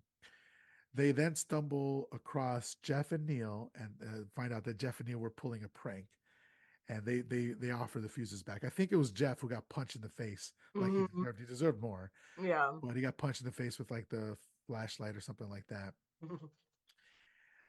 And so they put the fuses back, and the lights come back on. So back with Valerie, again, she hears more noises outside. It's getting, like I said, really repetitive at this point. She goes to look. The trash cans are spilled again. Um, Suddenly, she's attacked from behind, but it's by Courtney, who has a knife. Mm-hmm. And she's kind of just playing around, but that's still a little It's scary. rough. Yeah. And it's like, oh, just having fun, threatening you with a knife. Yeah, I mean, I have threatened my brother with a tire iron, but that was in a heated argument. I'm like, don't come at me with knives. Yeah. So later, Diane's boyfriend John shows up, and he's in the driveway honking the horn, and that is a pet peeve of mine. I Yeah. fucking I hate, hate that. like, unless I tell you, if like we're in a hurry, and this is Mhm. probably before cell phones or something like that. Like if we're in a hurry and I tell you to honk the horn, that's one thing. But honking your horn for your girlfriend or Yeah. significant other is just, Oh, let's go. yeah, it's such a shitty thing to do. Yeah, no, I hate it. I mean, and that's just in the characteristics of like the unlikable characters that these guys are. Of course, Yeah. he just sits there and honks his horn. So she goes out to meet her boyfriend. She says she can't leave just yet, so he parks in the garage. Um, over with Valerie and Courtney, they're doing makeup and hair. And Courtney says she wants to crash the party. A nice another little touching scene between Yeah. sisters. Um, then in the car, Diane and John are making out, and he's she's trying to get to third base, or I guess home plate, Yeah. and tries to have sex, and he's like pressuring her to have sex, Hmm. and she's like, "Oh, I can't. My friends are right there. They're gonna see." And then like he's still pressuring her. She's like, "Okay, I'm gonna go. I'll be right back. Whatever." And I just think like again, like I said it before, but like all the guys in this movie suck, and most guys in most '80s movies It's true. really suck. Just yeah, they're really they're I mean, and I think that it was very, modeled off of that like that brat packy kind of jock stereotype, which hopefully wasn't really a real thing. I mean, it was probably, we took guys from the 80s that were annoying and pumped them up a lot. But hopefully, I've never met Uh, a guy that was that dickish. yeah, I But then can't. again, I was not a teenager in the 80s. I Yeah, was a bit of yeah, bit. yeah. So then Diane goes back inside and leaves John in the garage, and he's got this creepy ass smile on his face. Um, so inside, Trish tries putting a hot dog on Jeff's black eye, which I thought was pretty funny. I Yeah, love the hot dog on the yeah. eye. And then Because that would probably be something I would suggest. Because I'm like, oh, I don't have any steak. here's a hot dog. Here's a hot dog. Um, okay, help me out here, or maybe don't. This is probably smarter than I'm trying to be too smart for my own good. So we already we have a phallic symbol in the drill, right? Mhm, Then Jeff gets punched in the girl by punched in the eye by a mhm, woman. mhm. And in order to soothe that, a woman gives him a phallic symbol, a hot dog, to cool it down. So I'm trying to think, I don't know if there's something there or not. I mean, they're probably they probably could have done any number of meats, ham and stuff like that. But hot dog does feel deliberate. If I titled my episodes, I would title this one Any Number of Meats. Any number of meats. Yeah. So Diane tells them that her and John are going to go get some more beer. Everybody knows they're actually going to fuck. Hmm. And that's when she walks away, Trish is like, goes to show you, you can't bring back the old days. And so Diane goes back to the garage and she goes inside the car and she goes to kiss John. Do you remember what happens here? His whole damn head falls off. Yes. I love that. With a drill. With a How? drill. It was like that would have Yes. taken so long There to would be drill so his much entire head gore off. and viscera. You would notice, yeah. You would notice. But yeah, so it's absolutely ridiculous, but Oh my also really god, I cool. love it. Yeah. So then she's like, so head falls off. She's screaming. She starts honking the horn, but her screams are drowned out by a blender because they're making drinks. The margs, maybe, I'm not Mhm. sure. I think even Trish at that point thinks she hears the horn, but nobody else does. Nobody else in the neighborhood. Like, I'll tell you a story. So Hillary and I, my wife Hillary and I play a video game called Dead by Daylight. I won't get into it, but Hillary hasn't been a gamer, so she just started playing games fairly recently, and it's a horror game, so it's kind of scary, right? And there's a killer that's chasing you, and when she's getting chased by this killer, she screams out like she's literally screaming at the top of her lungs, It's like awesome. having fun, right? Yeah. So she plays in the living room, and we leave the door open to get some air to come in from Mhm. outside. And my next door neighbor, the house is like 5 feet from Oh my my house, 10, gosh. maybe 10 feet. So Hillary's yelling and like for like a couple minutes. And then my neighbor comes running out like, "Hey, are you okay?" Oh my And gosh. Hillary's like, "Yeah, just playing a video game." And so my neighbor's like, "Okay, I heard you screaming from inside my house, just making sure."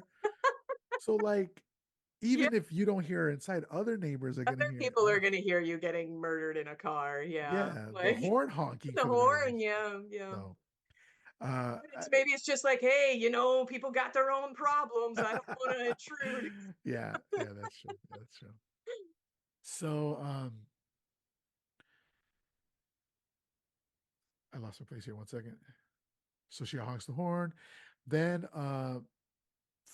Thorn shows up and chases her, and she falls to the floor very slowly. And then we see a shot on the ground between Thorn's legs of the drill bit, and then we see Mhm, her in the background, like looking up. It's like obviously mhm. the most obvious "this is my dick, suck it" sort of Yeah. thing. Mhm, It's actually the poster for the movie, like that concept of her, of the girls between the legs, like that came from this shot.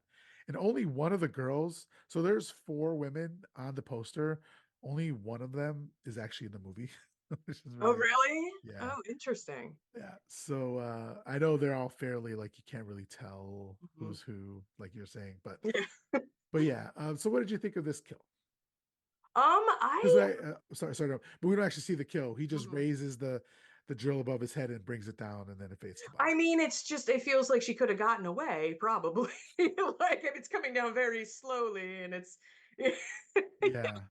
but it's not my favorite kill of them, but I really I and it especially because we have the phone conversation where it's like, I'm getting better at it, don't you think? And then the guy loses his head, and then it looks like she's giving, in a position to give head to like Yeah. what kills her. It's a nuanced scene there, perhaps. Yeah. It's I either wasn't incredibly nuanced or it's incredibly clumsy. I wasn't quite sure what they were trying to say there. Hmm. So back with Courtney, she did hear the honking and screaming, but Valerie says it's probably just partying, which Just partying. I don't think you should, like you Yep, said, not our party. problem. Yep, not our problem. Hey, Yeah, it's their party. yeah. So then back with the party, Trish tells the boys that they're lucky to even still be there after the Barbie joke that they pulled. And the boys are like, "What Barbie joke?" But just as that happens, the pizza arrives. All right. With And my favorite line in the movie. so the doorbell rings. That Jeff asks, "Who is it?" And Thorn, well, there's a distorted voice coming through the closeted door, and we find out later that it was Thorn, and it says pizza delivery. Jeff says, "What's the damage?" And do you want to say the line? It's six. Was it six so far? Yeah, it's like Yeah. 6 so far. It's like, So far. Yeah. It's so great. I loved it. yeah, pretty great line. Yeah. Um, one, because the body count and all that, but Yeah. two, because The six damage. dollars for a pizza, That's great. that's awesome. You know? No, a great. I love that, like, kind of pun. And so then while this is happening, the girls are talking about a baseball game that happened the night before, and they're trying to figure out who scored the runs and stuff like that. That was a weird thing where I'm like, why are what is their obsession with this baseball game? Yeah. I couldn't Eh, figure out if they were talking about like a high school team or like an actual like major league game. So they were reading the trivia on this, they were talking about an actual Dodgers game from the Okay. night before that they were shooting this. And so the score was the score of the actual game, and the runs they were talking about were the runs of the actual game. Okay. But so the coach, so they're like, well, we can't remember, so let's call coach.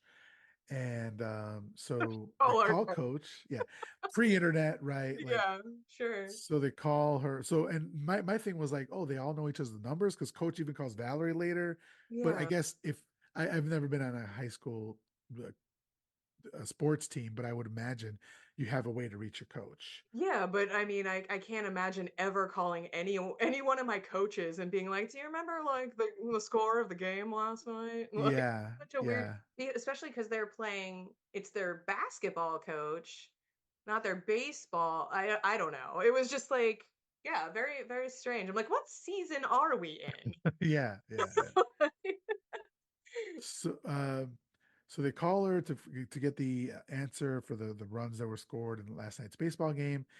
At that time, they also finally open the door, and the pizza guy is standing there with his eyes gouged out, and he Yeah. falls flat on his face into the house. They all scream, and Coach hears this, and then she's like, "What's happening?" But at that point, they hang up the phone. So, what did you think of this? Well, I guess it's not kill. Hey, Norm, for those on the Patreon, we're getting a visit from Jessica's cat, Norm. I mean, this was probably my first real big favorite of the kills, except for I did like the head falling off. But yeah, it's that's drills would go right through the eyes. I Yeah, mean, you that have to makes open sense. there, to get the second one, like everything. But that's a good drill kill, Yeah. killer Eh, driller. there's actually a movie, I think it was in the 80s as well, called Driller Killer. Okay. That's I gotta say, I was really with all the cute little like pun things in this. I was sad that we didn't get a "Don't panic, this is just a drill" kind of like yeah, yeah. line. I'm like, I really was waiting for that, and yeah, Ah, it must be in the second one. yes, and we will talk about it.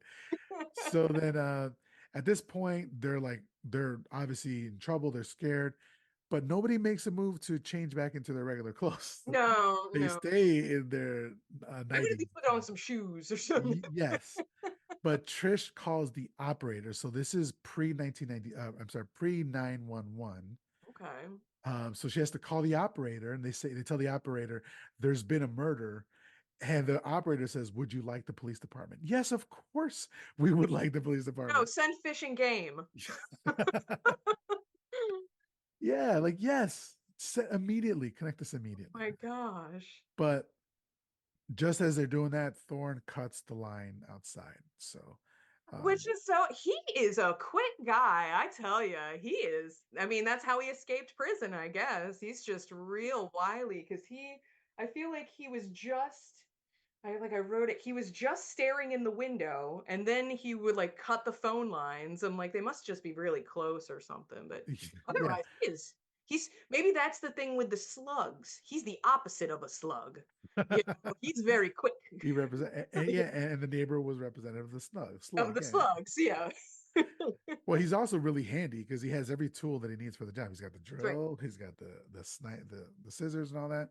So Hmm. he's pretty handy. So Coach, having just heard the screaming, is concerned, and she ends up calling Valerie because she can't get the house. And at this point, I was like, do they all know each other? But apparently, yeah, because it's the coach. I got like a master phone list or something. Yeah. Well, the phone book. Yeah, You this is remember true. the phone book was a Oh my god, I thing. gotta find Valerie's number. God, I remember having a look in the phone book for somebody's Yeah, phone number. yeah, Jesus. seriously. Yeah. It's like, oh no, she has a really common last name. What street does she live on? Which Valerie is it? Yeah. And then, man, I remember there was I'm from Chicago. There was a place called Giordano. No, not Giordano. Wow, I'm forgetting everything. Luna Pizzeria, Mama Luna's Pizza. And they put a coupon in the yellow book, but you Mm, had to reference that coupon in the yellow book. So every week, even though we knew the number, we yeah. would open up the yellow book and reference that number in the yellow book and get the discount. Oh my gosh, that's amazing. Yeah, yellow books. Wow, the yellow pages. Yeah. Yeah. Okay, I feel old now. Yeah. Yeah. Same. So Valerie, I'm sorry, the coach asks Valerie to go take a look, but Valerie's like, I could if you want, but I'd rather not. And the coach says, yeah, you're right. I probably shouldn't be sending another Oh, teenager to do that. So the coach says she'll go. So back at the party house, they're still there. I'm like, just leave. Like, there's no any number of windows, doors. He can't catch you all. Like, just leave. yeah. Which Jeff and Neil are like, okay, they're gonna make a break for it. And one of the girls are like, I think they're making Neil feel like really brave. They're like kissing him and get like kissing him on his cheek and all that, trying to gas him up to go, you know? Okay. I did write down something. Was that there was like I thought the guys were like kind of weirdly intense with each other. Yeah, I think they were like, we need to do something for the Yeah, girls or I was something like like, that. I was like, are the guys into each other? And this is like some big, like, yeah, we're really into, is this where the orgy is? Yeah. I wouldn't put it past them. Because we did have that stare between Valerie and Right?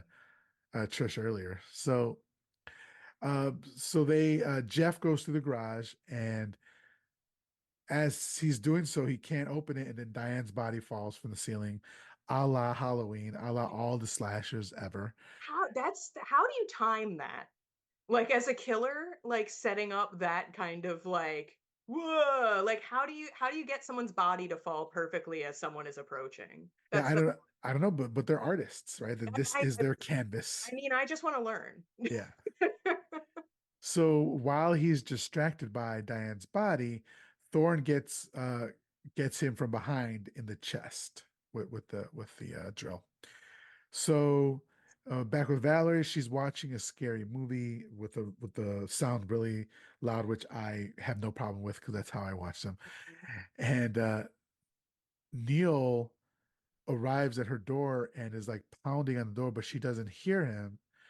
So, and upstairs, Courtney is gossiping on the phone, so she doesn't hear him either. So Thorne runs after him, blue denim flowing in the wind, looking majestic. And it's too late um, for Courtney or Valerie to help him. He needs to go on the attack, so he lunges at Thorne with the knife.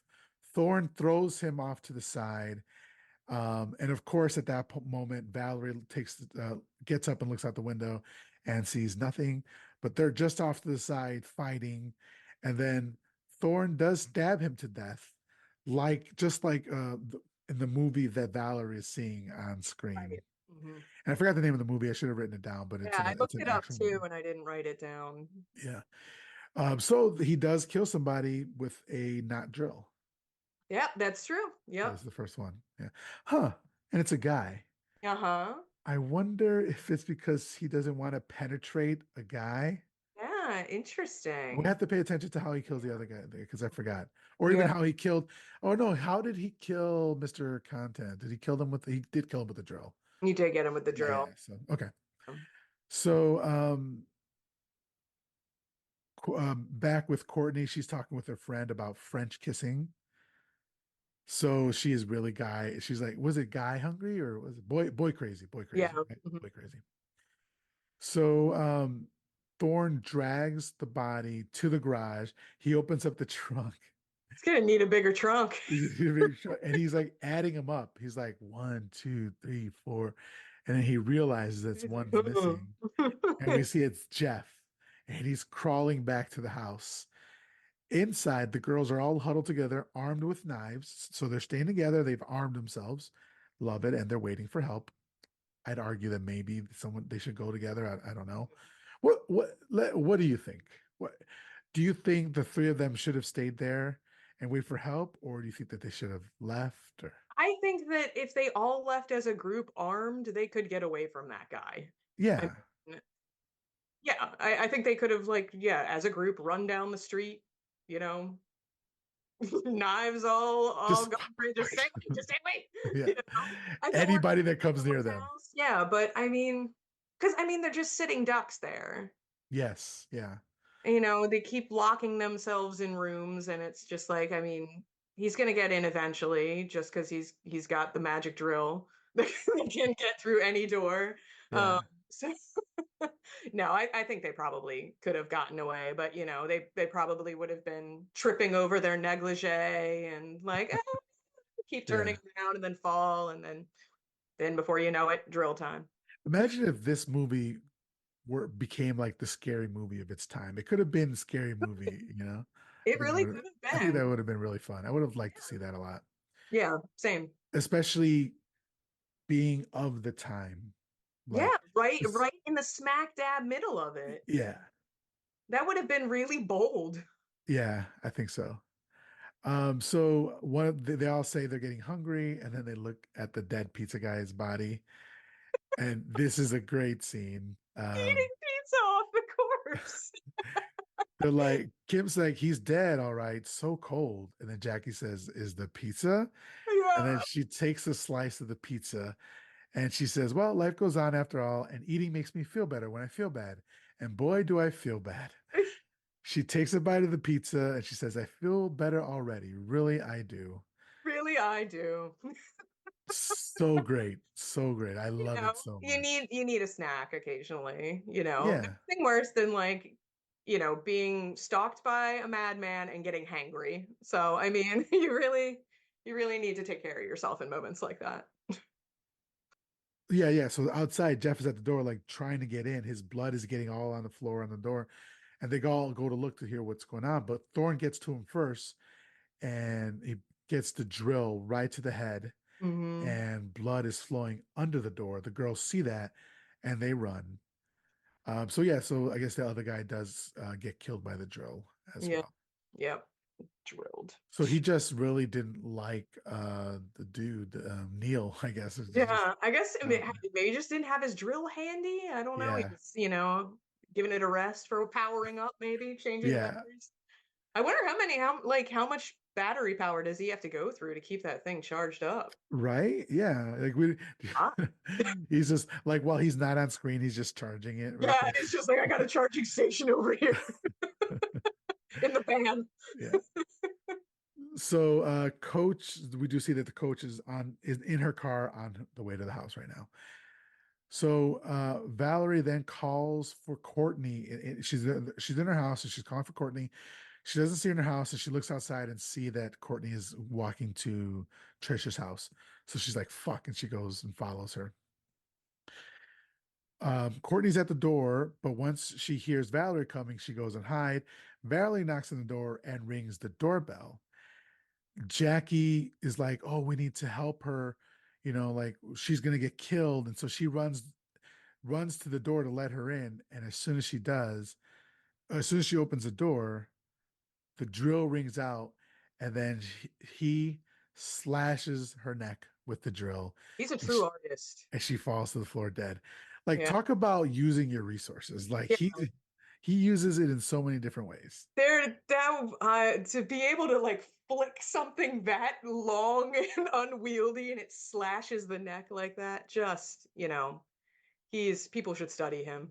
He is a master of his art.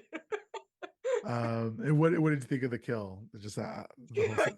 Was it surprise? Were you surprised, or were you like, "Oh, that's totally I good"? mean, I knew as soon as she opened that door she was going to get it, but you know, I that was a surprise one. He could have just gone straight in the way it Yeah, works, you know, but yeah. So now it's just Trish and Kim, and they've barricaded themselves upstairs in Trish's room. Valerie had gone around to the back to knock on the door. And so, like, Valerie's still fairly close by, and she didn't hear the drill or the screaming or anything like that, you know? So she goes around the back door and she sees Jeff's blood on the ground. But before she can realize what it is, Courtney comes out and scares her. And she's like, I can't see anything, I can't find anybody. Let's go back to the front to look again. And it starts thundering. So again, it's just this cycle of like noise, going to check on the noise, checking in the front, checking in back, checking in the front. Like it gets a bit repetitive and sluggish. Mhm. So that's like towards the middle and towards the end a little bit, because there's only, I guess, so much you could do with like, I don't know. I think it's been done. Separating and then putting noise over noise so you don't hear it. Yeah, there's definitely a bit too much of that. Yeah. So she knocks on the door and walks in. She's calling for the girls. Upstairs, the girl hear her calling out, but they're scared to let her in. Trish says maybe she's friends with the killer. Maybe she knows the killer. And there's a musical sting here. And Mm. it's like, wait, we know that they're not friends. Like, why are you like, we're the only ones who can hear the music. Like, who's Yeah, that noise for? I didn't notice it. Yeah. Oh my gosh. And now I do need to see that again. Maybe I can find a Yeah. clip. Not have to watch the whole movie. That is funny. So next we have a shot of them in the foreground, and in the background we see Thorn creeping in through the window with the drill. I thought this was very effective. Yeah. It was really cool. It's very like Bob from Twin Peaks, like especially the jean jacket and everything. Yes, Yeah. thank you. Did we talk about on People Under the Stairs about Twin Peaks? Like, are you a Twin Peaks fan? Yeah. I With hadn't the seen it two yet. actors. Yeah, no, I loved them being together in People Under the Stairs. That was so great. And she was the log lady, and he was one of the. She was so it was Nadine who is like she becomes like a strong woman in Twin Peaks, but they're like Oh, yeah, yeah. She was one of the. yeah, they're like married in the show, but they have like issues and stuff like that. Okay, yes, yes, you're right, you're right. Okay, yeah. Okay, I since then I've seen Twin Peaks. So, um, Yeah, they're great. yeah. So great. So he goes and he grabs the handle of the drill and like slowly advances on him, and it's pretty crazy look on his face. So as he's advancing on them, he gets closer and closer, and the floor creaks. And then the two girls slowly look behind them and they yell out when they see that it's the killer. And they jump up and they start throwing things at him. And then Trish hits him in the back of the head with a bat, which I love. And he goes down immediately. And they, yes, I was like, get him again. she should have kept, right? Yeah, Yeah. yeah, Like, do not stop until his head is crushed. yeah. Like, And, but they do take the opportunity to get out of the room. He wakes up and before Kim can get out, slashes her, or no, I think he stabs her Kim in the mhm. gut. Yeah, because And he gets like her knife or something like that. yeah, so that's two people killed with a knife. And then Trish is like, "Well, sucks to be you," and just like takes that opportunity to get the fuck out of town. So outside, Valerie is looking around the grounds. Like, this is getting ridiculous at this point. Like, she hasn't heard anything, What is happening? hasn't seen anything. Inside, Thorne is looking for Trish. He comes across a mirror and kind of looks at it Oh, a bit yeah, weirdly. Did you notice that? yeah. I wrote his reflection. He's like, "Who am I?" It was so weird and like ponderous. Yeah. So Val comes across outside. Val comes across Courtney's body, and for a second, we're like, "Oh man, is she okay?" But she wakes up. She was just playing a prank. Basically, it's just them the whole movie, just Good hanging out. time for pranks. Yeah, Has she forgotten about like the blood that she saw? yeah. And so Valerie's like, "Oh, nobody's home. Let's just go and again check up front and see if there's anybody there, and then they'll leave." Um, So inside, Thorne is still looking for Trish. He's looking in a closet, but he doesn't see anything. He walks away, and she was in a garment bag, right. which Yeah. I thought that was kind Yeah, of it's cool. good. Yeah. So Courtney and Val finally Valerie. I started just saying calling her Val because Now, we're on a first name basis. now. Yeah. They go inside, and Courtney's like, "Oh," or Valerie's like, "The party must have gone somewhere else." Courtney rants that, well, for all our trouble, we should go ahead and raid the fridge. Oh my God, But this is Val great. says, well, yeah, let's just go.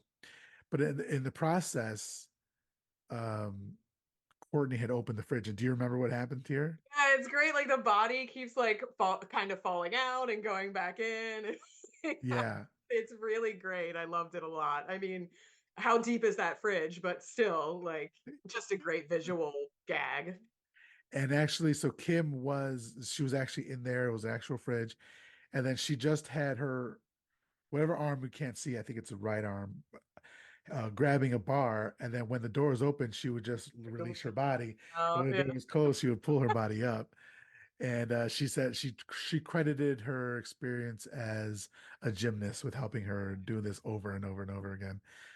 It's Um, great because I mean the bits like that you can really see, how this was written kind of like I mean that belongs in like a silly satire kind of movie. Like that's not a serious thing that yeah, would happen. So like and I love that. I just wish like I wish the killer like had more like almost more silliness and stuff because he's like right on the edge of being like completely laughable as a villain. Jessica, I want to lock you in right now for Slumber Party Massacre 2. Okay. I guess yeah, We got to do it. we got to forge ahead. All right. So, but finally, Courtney's like, "Oh, I just want to do it anyway." She wants to raid the fridge. She opens it up, and that's when she finally sees that the dead body falls out. It's Kim's body. She screams and run. Val's like, What's wrong?" She goes to look, and she sees it as well. She tries to run, but she sees the shadow of Thorn coming down the stairs, and she um, tells Courtney to run, but she doesn't go. They don't have very far or a long time to hide, and the killer doesn't hear them apparently. And so, Everyone is really like hard of hearing in this. yeah, Valerie hides in the basement stairwell, and Thorn drags is still looking for Trish at that point. Courtney is hiding under the couch. Thorn then drags the dead pizza guy and throws him down the basement stairs because they had covered him with a sheet. Mhm. So then what he does is he goes and lays where the dead body was and covers Right. himself with the blanket, pretending to be the dead pizza guy, which is kind of a cool thing if you think that your victims are trapped in the house with you and can't go anywhere. Yeah. But like the doors and the windows, Yeah, like and they're just gonna come back in and be like, "Well, I don't see him anywhere. Let's continue eating pizza and Twinkies." yeah, which sounds like a great meal. Yeah, I'm down. So then Trish comes out of hiding, and suddenly we see Coach Jana arrives, and she walks in. She sees the body that's on the floor, and she uncovers it. And once she does, Thorn attacks her. And downstairs, Val is looking for a weapon, and she finds a saw. Do you remember what happens with this saw? Oh, I don't remember the saw. She finds a saw, and it's not a power saw. It's like plugged in. Cord. The Oh, that's cord. right. She tries to run up with. Yes. Like that is so funny if you think of it in a satirical sense. Right. It would No. be so fucking funny, but also it's funny in this sense. Like it Yeah. works both ways, It definitely made me be like, okay, now I think you deserve to die because you thought that was gonna work. And just the resolve she had, she's like, okay, I got this. Yeah. Let's do it. It just runs it and it just gets. It gave me that kind of like idle hands like feel where like Seth Green I think has like a turkey a meat cutter kind of thing and just like pulls it out of the wall and it stops working. I have been meaning to rewatch Idle Hands for years. I need to rewatch it again. I haven't seen it since it came out. All right, so then so what Courtney does is Courtney trips Thorn, and Coach stabs him repeatedly with the fire. I think it's Stoker or something like Oh that. yeah, uh-huh. And then Trish runs out and stabs him, but he stands up and he slices Coach in the abdomen with the drill again. Yeah. I think she was too close for that. We've already seen how much room he needs. Yeah, yeah.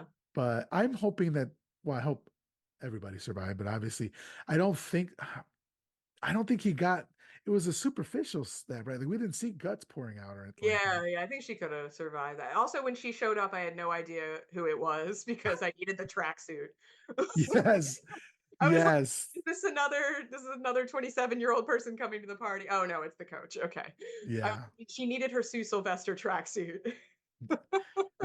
From Glee? Is that Yeah. yeah, okay. Yeah. So downstairs in the basement, Valerie finally grabs a machete.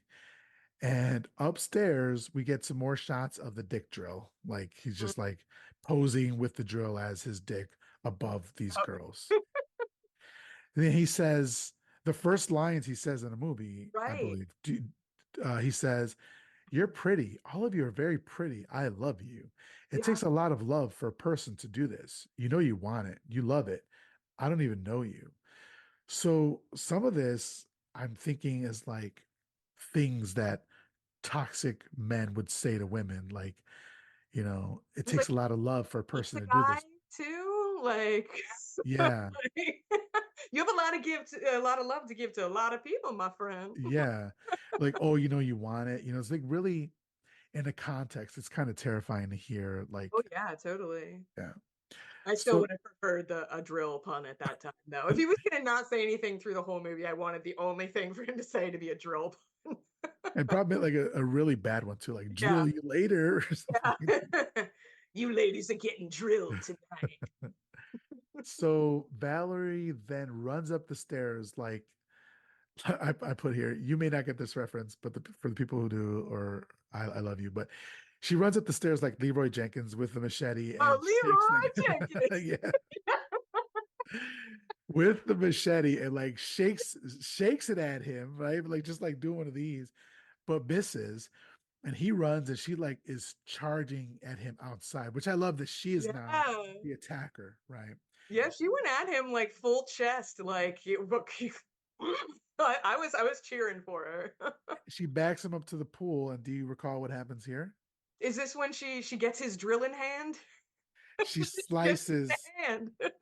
Yeah, so she slices, she swings the machete and slices the drill bit in half, Oh, which, the drill bit. Okay, that's yeah, right. the drill Yeah, bit in that, half, there we there go. goes your manhood, Yeah. right? Mm-hmm. And then he, I love how easy that was to break. Like all of the stuff that he did with that drill, like, and it was solid the whole time. And she just goes whack. And it's like doink. yeah.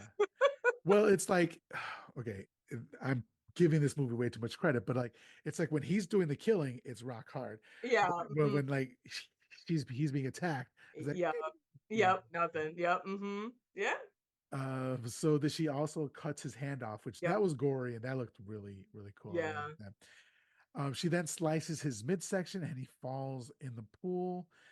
And he's actually making Kool-Aid in the pool. Yeah. There you go. No No, sugar needed. no sugar needed. She drops the machete because, of course, Mm-hmm. and Courtney shows up, and then they hug. Then we see um, Thorne pulling himself out of the water. One final lunge from him. He attacks Valerie. Courtney jumps on his back. He kind of beats her. Trish comes out and attacks him with a knife, but he slaps her away. Then he lunges at Valerie and basically falls on the machete. He dies. Val and is like crying on the floor, like probably forever changed. Then the sounds of credits. I'm sorry, the And the sounds movie of just ends. sirens. Then the credits. So, what did you think of Woo! like the choice of who gets to kill the person? So, at that point, it could have been Trish, Courtney, or Valerie, and Valerie's the one who ends up actually getting to kill them. Whereas, do you feel like we're doing like dual leading ladies, Trish and Valerie, or do you feel like, Did feel like I kept, and again, like I kept forgetting who was who. It yeah, was just kind of this homogenized like 80s lady to me in a way. But no, I kind of liked the who was gonna, who was gonna fight it. I like that, we had the sisters kind of, and Valerie was the one with Courtney, and is she the sister, and they yeah, have their own separate house. Yeah, I like that it was like the outsiders to the party kind okay, of end up being the ones. Even though that is a little strange because they spent half of the time just being like, let's try the front door. Let's try the back door. Let's try, yeah. What's that noise? What's that noise? yeah. So yeah, I guess it's a little bit of a bummer that no one from the actual party that was getting like actively stalked and murdered ended up like being the victor in that sense. But as long as he got it from someone, I'm okay with Yeah, it. And I like that he got like multiply like messed up. We got the hand and the stomach, and he got hit with a baseball bat, and he got coach stabbed, and so he's a yeah. resilient guy though. I like that they all well towards like the end, yeah, like you're saying, a lot of them got their licks in, Yeah, which was cool. So, yeah. all right, so that's the end of the movie. Now we're gonna rate it in a second, but I just wanted to know, in general, what did you think of the Slumber Party Massacre?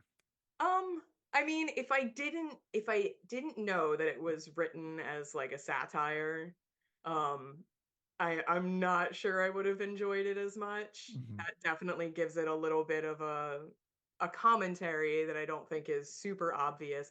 But yeah, it's kind of like all over the map for me because I feel like there's very like serious things, and then I feel there's, you know, there's very goofy gags and things that are very obviously like nonchalant, like girls eating pizza off a corpse. Um Love it. you know, which I love that stuff. But yeah, it was kind of just a little all over the place. There really wasn't much story Yeah. as far as like we don't really know who these characters are except that they're comfortable being topless around each other. They really care about the score to a baseball game.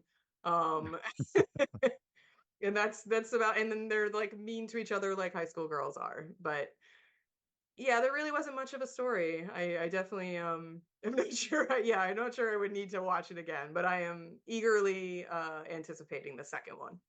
Yeah. So I think I kind of agree with you. I think if this one had been written and directed by a man, I don't think this would have been as enjoyable. And Yeah. I think I probably would have hated it because it would have been more gratuitous nudity, Right. probably. Yeah. Like the director, Amy Holden Jones, was saying that um the producer wanted the nudity and it needed to be in the movie, right? Mm. But she tried to film it in the most non-sexual way possible, just checking the boxes. Okay, here's some scenes of butts, here's some scenes of tits. Let's Uh-huh. move on. Yeah. And while they're still there, and obviously there it's like sexual parts and all that, maybe that's a blessing. I don't know. Yeah. But It's definitely not as gratuitous as a lot of the movies in this era that I've seen. Yeah. yeah. It did make me feel more of that, like it's just focusing on a butt, but it's not it's like almost just kind of silly where it's just like, and here's a butt. Yeah. Just You want this, right? Here's your butt shot. Can here's we your move butt. on? Yeah. Can we move on? Everybody cool? Okay, cool. Here's the next butt. So, but you know, some of the dialogue was great. The was watching this filtered through so many lenses, like Mm. Roger Corman's lens, the writer's lens, the director's lens, all that sort of stuff really makes for a muddled but really interesting movie. So, you know, I did enjoy it for what it was. So, I'm let's glad go you ahead. watched it. Yeah, definitely. So let's go ahead and go into ratings. We do rate out of 5 upside down crosses, 5 being the best movie you've ever seen, and 1 God. being the worst. Or you can even get a 0.5 if you Yeah. want, Mhm. 0.2, whatever matters. So for you, what would you give the Slumber Party Massacre from 1982? I would give it a 2 out of 5. Okay, that's fair. Yeah. It just sucks because I really there are moments that I think are like are really, really cute. They just don't belong in this movie, I feel like. Yeah. Okay. So for me, I'm not too far off from you. For our rating systems are possibly a little bit different because for me, 2.5 is a really bad movie, and maybe Mhm. you think it's a really bad movie. That's fine. But I'm just saying for me, 2.5 is a really bad movie. So what it's slightly better than a really bad movie. It's a like a fun movie. So Mhm. for me, it's like 3. Like 3 is like a C minus sort of thing for me. Okay. I could Um, and sometimes it makes I sense. don't My think rating it's makes sense. like a Sometimes it doesn't. horrible movie at all, you know? Yeah. Yeah, it's just I for me, like what I consider like a good movie is something that I rewatch Right. Yeah. a lot. And this is definitely one where I'm like, okay, I saw that. Yeah. I can see that. But I mean, but I like I said, like I think that there are some things from this movie that I think are, you know, better than other movies that I've seen in this genre, in this kind of home invasion girly movie genre.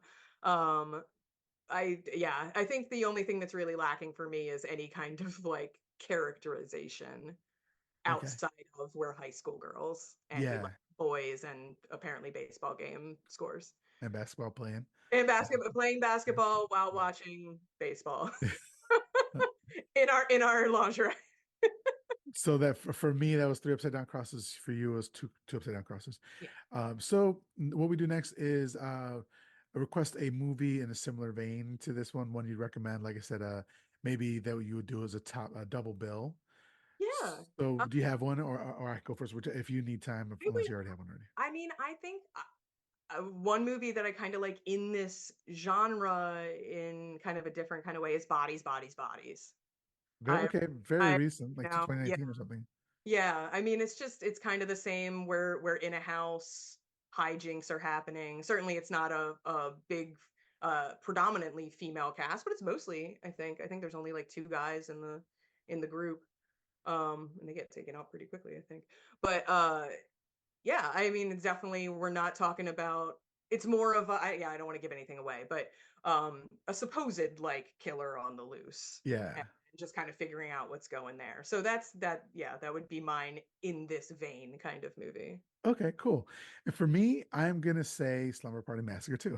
Go. Just it's just a great double bill. It's Yeah. one and Okay. two. All right. And I'm not gonna do the thing where I get you recorded saying you're gonna do Slumber Party Massacre 2 with me, but we'll definitely talk because I think it would be so much fun to have you back on and talk I about know that my because husband would be excited to watch it yeah, again. because I know it's another But- written and directed by a woman movie as well. yeah, So okay. No, so I'm down. so Amy Holden doesn't come back for that one, but it is written and directed by Deborah Brock. So that'd be my recommendation. So um, Jessica and I are going to continue our conversations on the Sunday School Sessions, which is a Patreon exclusive show for everybody. If you'd like to support the show, patreon.com/My Horror Confessional. In the meantime, Jessica, I wanted to say thank you so much for coming on again. The second time you're on, and you're so much fun to talk to, and you pick great movies.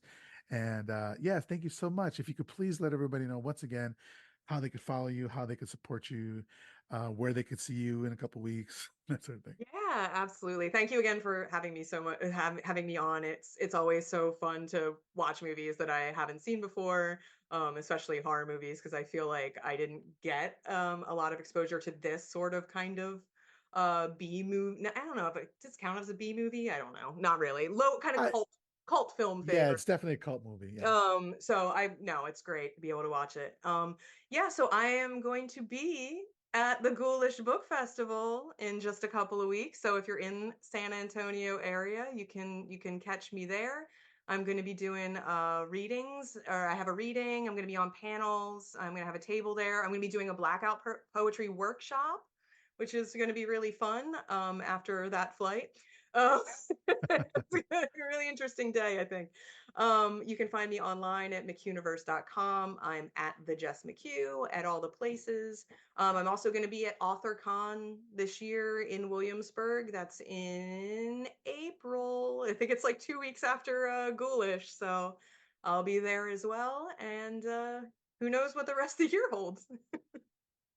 Very cool. Well, thank you once again for joining me today. And thank you, everybody, for listening. And we will talk to you next time.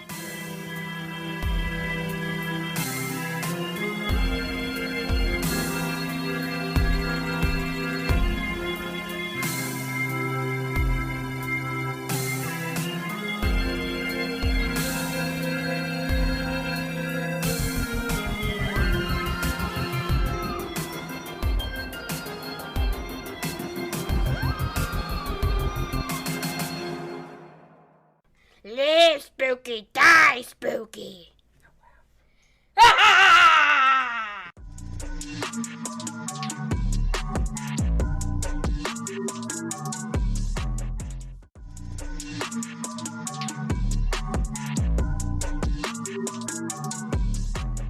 Welcome back, Ghoul friends. Thank you so much for tuning in to this year's Swap-A-Thon. I hope that you are enjoying this. I know that I am not on my feed right now, but you can always find me on social media at Susto Podcast on every platform, or by visiting my website at www.sustopodcast.com. Additionally, you can send in your own stories that you would like for me to share in a Letters from the Beyond episode in the new year. You already know how to do that. Send me a DM on social media, send me an email to sustopodcast@gmail.com, visit my website and contact me there, or leave it in a 5-star review on Apple Podcasts or a comment on Spotify. Thank you so much. I will talk to you in the next one. And until then, no te asustes. Bye.